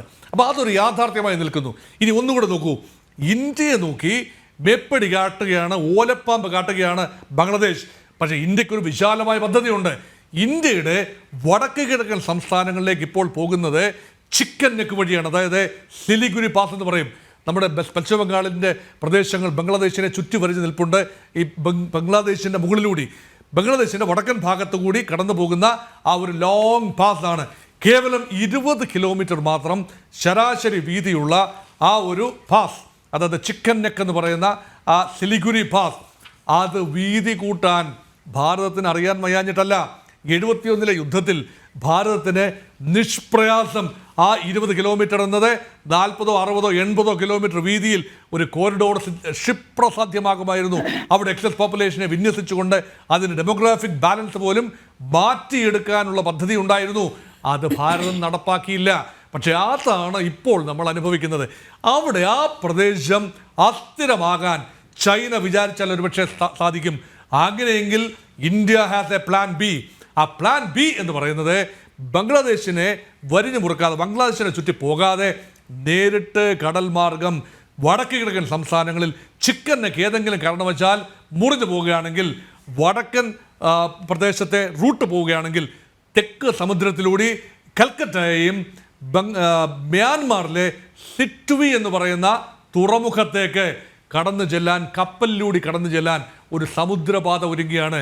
ഇന്ത്യയുടെ സഹായത്തോടു കൂടി റഖൈൻ പ്രവിശ്യയിലെ, അതായത് റോഹിംഗ്യകൾ കടന്നു വന്നിരുന്ന ആ പ്രവിശ്യ, ഇപ്പോൾ അറാഖൻ ആർമി കൈയടക്കി വെച്ചിരിക്കുന്ന ആ പ്രദേശത്തെ സിറ്റ്വി തുറമുഖം വികസിപ്പിക്കാൻ സഹായം കൊടുത്തത് ഭാരതമാണ്. അത് വെറുതെ വികസിപ്പിക്കുകയല്ല, കൽക്കട്ടയ്ക്കും സിറ്റ്വിക്കും ഇടയ്ക്ക് റെഗുലറായ ഒരു സീ റൂട്ട് തുറക്കുകയാണ്. അതോടൊപ്പം തന്നെ ആ സിറ്റ്വി എന്ന പ്രദേശവും അതുപോലെ ഇന്ത്യയുടെ വടക്ക് കിഴക്കൻ സംസ്ഥാനമായ മിസോറാമും തമ്മിൽ ഒരു കോറിഡോർ വരികയാണ്. ആ കോറിഡോറാണ് ഖലദാൻ കോറിഡോർ. അപ്പോൾ ഖലദാൻ പ്രോജക്റ്റ് എന്നാണ് പറയുക. ഖലദാൻ എന്ന് പറയുന്ന നദി, ആ നദിയിലൂടെ കുറേ ദൂരം സഞ്ചരിച്ച് പിന്നീട് റോഡ് മാർഗം മിസോറാമിൽ ചരക്കുകൾ എത്തിക്കാനുള്ള, ആളുകളെയും ചരക്കുകളെയും എത്തിക്കാനുള്ള ആ ഒരു പ്ലാനാണ്. അതാണ് സിറ്റ്വി തുറമുഖവും. മ്യാൻമാറിനുള്ളിലൂടെയാണ് അത് പോകേണ്ടത്. ആ പ്രദേശത്തെ വളരെ വലിയ തോതിൽ ചൈനീസ് താല്പര്യങ്ങൾ അവിടെ ഉള്ളതുകൊണ്ട് ചൈനക്കാർ ഒരു രീതിയിൽ സമ്മതിക്കുന്നില്ല. അതുകൊണ്ട് അറാക്കൻസിനെ തന്നെ ഉപയോഗിച്ചുകൊണ്ട്, അല്ലെങ്കിൽ ബർമയിലെ തീവ്ര വിഭാഗങ്ങളെ ഉപയോഗിച്ചുകൊണ്ട് ഇന്ത്യൻ സൈന്യത്തിനെതിരെയും ഇന്ത്യയുടെ ആ വാണിജ്യ കോറിഡോറിൻ്റെ ആ ബിൽഡിങ്ങിനെതിരെയും വലിയ തോതിലുള്ള സമ്മർദ്ദമാണ്. ഇപ്പോൾ പൂർണ്ണമായും അറാക്കൻസിൻ്റെ നിയന്ത്രണത്തിലേക്ക് ആ ഭാഗം വന്ന സ്ഥിതിക്ക് ബർമീസ് ആർമിക്ക് നിയന്ത്രണമില്ല. ഇനിയിപ്പം ഭാരതം വളരെ വളരെ കെയർഫുള്ളായി മുൻകാലങ്ങളിൽ അറാക്കൻസുമായി ഉണ്ടായ ചെറിയ അല്ലറ ചില്ലറ അലോസരങ്ങളും അഭിപ്രായ വ്യത്യാസങ്ങളും ചില രീതിയിലുള്ള പരിഭവങ്ങളും ഉണ്ട് രണ്ട് കൂട്ടർക്കും. അത് പരിഹരിച്ചു കഴിഞ്ഞാൽ നല്ല ശക്തമായ ഒരു അലയെ നമുക്ക് കിട്ടുകയാണ്. ഈ പടിഞ്ഞാറൻ തീരത്തുള്ള തന്ത്രപ്രധാന മേഖലയിലുള്ള അറാഖൻ വിഭാഗം നിയന്ത്രിക്കുന്ന ആ ഒരു പ്രോവിൻസിനെ, റഖൈൻ പ്രോവിൻസിനെ ഒരു പക്ഷേ ഒരു സ്വതന്ത്ര പരമാധിക രാജ്യമായില്ലെങ്കിൽ പോലും ഓട്ടോണമസ് റീജിയൻ വിത്തിൻ മ്യാൻമാർ ഒരു 6-7 മിലീഷ്യകളുടെ കയ്യിലാണ്. അവിടുത്തെ സൈന്യമൊക്കെ ഉണ്ടെന്ന് പറയുമ്പോഴും അവിടുത്തെ ഹുണ്ട അല്ലെങ്കിൽ ജുണ്ട മിലിറ്ററി ലീഡർഷിപ്പ് പൂർണ്ണമായ നിയന്ത്രണത്തിലൊന്നും അല്ല. അതൊരു ഏതാണ്ടൊരു ഫെയിൽഡ് സ്റ്റേറ്റ് ആണ്. അതുകൊണ്ട് ഭാരതത്തിന് വടക്ക് കിഴക്കൻ മേഖല തന്ത്രപ്രധാനമാണ്. പ്രത്യേകിച്ചും ബംഗ്ലാദേശിലെ ഇപ്പോഴത്തെ ഭരണകൂടം ശക്തമായ ഇന്ത്യ വിരുദ്ധ നിലപാടെടുക്കുമ്പോൾ ആ പ്രദേശത്ത് ഭാരതത്തിൻ്റെ ശ്രദ്ധ കൂടുതൽ പതിയേണ്ട ഒരു ആവശ്യമുണ്ട്. അതുകൊണ്ടാണ് പറയുന്നത് ഖലദാൻ പ്രൊജക്റ്റ് റിവൈവ് ചെയ്യുക എന്നതാണ് ഇന്ത്യയുടെ ആദ്യത്തെ ലക്ഷ്യം. രണ്ടാമത്തെ ഒരു കാര്യമുണ്ട്. ഇനിയിപ്പോൾ ഞാൻ നേരത്തെ പറഞ്ഞ ബംഗ്ലാദേശിൻ്റെ ഒരു സുരക്ഷയെക്കുറിച്ചും പറഞ്ഞല്ലോ. ബംഗ്ലാദേശ് ഇന്ന് അനുഭവിക്കുന്ന വിഷയം എന്താണ്? റഖൈൻ സൈന്യം അല്ലെങ്കിൽ അറാഖൻ ആർമി കടന്നു വന്ന് ബംഗ്ലാദേശിൻ്റെ ചില പ്രദേശങ്ങൾ കൂടി പിടിച്ചെടുക്കുകയാണ്. അപ്പോൾ ബംഗ്ലാദേശിൻ്റെ ഈ ഒരു നദിയുണ്ട്, ബംഗ്ലാദേശിൻ്റെയും ബർമയുടെയും ഇടയിലൂടെ ഒഴുകുന്ന ഒരു ചെറിയ നദി. ആ നദി കടന്നാണ് ഈ അഭയാർത്ഥികൾ, റോഹിംഗ്യൻ അഭയാർത്ഥികൾ ബംഗ്ലാദേശിലേക്ക് വലിയ തോതിൽ പ്രവേശിച്ചിരിക്കുന്നത്. ആ നദിയുടെ പേര് ടെക്നാഫ് എന്നാണ്. നാഫ് നദിയുടെ വടക്കൻ ഭാഗം, അത് ബംഗ്ലാദേശി ഭാഗം, അവിടെയുള്ള ടെക്നാഫ് എന്ന പട്ടണം, അതൊരു ചെറു പട്ടണമാണ്. ആ പട്ടണത്തിൻ്റെ പൂർണ്ണ നിയന്ത്രണം അറാഖൻ സൈന്യത്തിൻ്റെ കയ്യിലാണ്. അധികം താമസിക്കാതെ ബംഗ്ലാദേശിൻ്റെ മറ്റ് പ്രദേശങ്ങളിലേക്ക്, ചിറ്റഗോങ് മേഖലയിലേക്ക് സൈനിക നീക്കം ഉണ്ടാകാനുള്ള എല്ലാ സാധ്യതയുമുണ്ട്. അതിനെത്രത്തോളം ഇന്ത്യൻ പിന്തുണ ഉണ്ടാകും എന്ന് കാത്തിരുന്ന് കാണേണ്ട ഒരു കാര്യമാണ്. അതുകൊണ്ട് ബംഗ്ലാദേശിനെ യാതൊരു രീതിയിലും ബംഗ്ലാദേശിന് ഇന്ത്യക്ക് മേൽ ടെറിട്ടോറിയൽ ക്ലെയിം ഉണ്ടാക്കാൻ പറ്റില്ല. ഒരുപക്ഷെ ഈ പോരാട്ടം കടുക്കുകയാണെങ്കിൽ, ഈ അഭിപ്രായ വ്യത്യാസം നിലനിൽക്കുകയാണെങ്കിൽ ചിക്കൻ നെക്കിന് വീതി ചിലപ്പോൾ കൂടിയേക്കാം. ഒരുപക്ഷെ ഖലദാൻ പ്രൊജക്ട് സാധ്യമായേക്കാം. ഇത് രണ്ടും ആവുകയാണെങ്കിൽ ബംഗ്ലാദേശിന് ശ്വാസം വിടാൻ പോലും ആവാത്ത രീതിയിൽ അവിടെ ജനിക്കപ്പെടും. അങ്ങനെയൊന്നും ഉണ്ടാകാതിരിക്കട്ടെ. ബംഗ്ലാദേശിലെ ജനങ്ങൾക്ക് സ്വച്ഛന്തമായി ജീവിക്കാൻ കഴിയട്ടെ. ഈ പുതിയ ഭരണകൂടം സമചിത്തതയോടുകൂടി ഭാരതവുമായി നയതന്ത്ര ബന്ധത്തിൽ ഏർപ്പെട്ടുകൊണ്ട് പഴയ ഒരു ഊഷ്മള ബന്ധം തിരിച്ചു കൊണ്ടുവരാനുള്ള ശ്രമമാണ് അടിയന്തരമായ ആവശ്യം. Yes, Shri R V Babu, ഇപ്പോൾ ഡോക്ടർ മോഹൻ വർഗീസ് ചൂണ്ടിക്കാണിച്ചതുപോലെ നമ്മൾ ഈ വടക്കുകിഴക്കൻ മേഖല അങ്ങേയറ്റം ശ്രദ്ധ ചെലുത്തേണ്ട ഒരു ഏരിയയാണെന്ന് പറഞ്ഞു വെച്ചു. വളരെ കൃത്യമായി നോർത്ത് ഈസ്റ്റ് സംസ്ഥാനങ്ങളിലെല്ലാം വളരെ കൃത്യമായി ബംഗ്ലാദേശിൽ നിന്നും കടന്നു വരുന്ന ആളുകളെയെല്ലാം തിരിച്ചയക്കുന്ന വാർത്തകൾ അനുദിനം വന്നുകൊണ്ടിരിക്കുകയാണ്. ഈ ഘട്ടത്തിൽ കേന്ദ്ര സർക്കാരിൻ്റെ മുന്നിൽ ഒരു വലിയ ടാസ്ക് അവശേഷിക്കുകയാണ്. കാരണം ഈ സംസ്ഥാനങ്ങളിലേക്ക് വോട്ടർ ലിസ്റ്റിൽ പലരും അനധികൃതമായി കടന്നുകൂടിയിട്ടുണ്ട്. ലക്ഷങ്ങളാണ് ഇത്തരത്തിൽ ബംഗ്ലാദേശി പൗരന്മാരായാലും ഈ റോഹിംഗ്യൻസ് ആയാലും ഇത്തരത്തിൽ ഈ വോട്ടർ പട്ടികയിലൊക്കെ കടന്നുകൂടുന്ന ഒരു സാഹചര്യം ഉണ്ടായത്. അതിലൊക്കെ ഒരു പുനഃപരിശോധന അനിവാര്യമാക്കുന്നതല്ലേ ഈ ബംഗ്ലാദേശിലെ ഡെവലപ്മെൻറ്റ്സ് ഒക്കെ?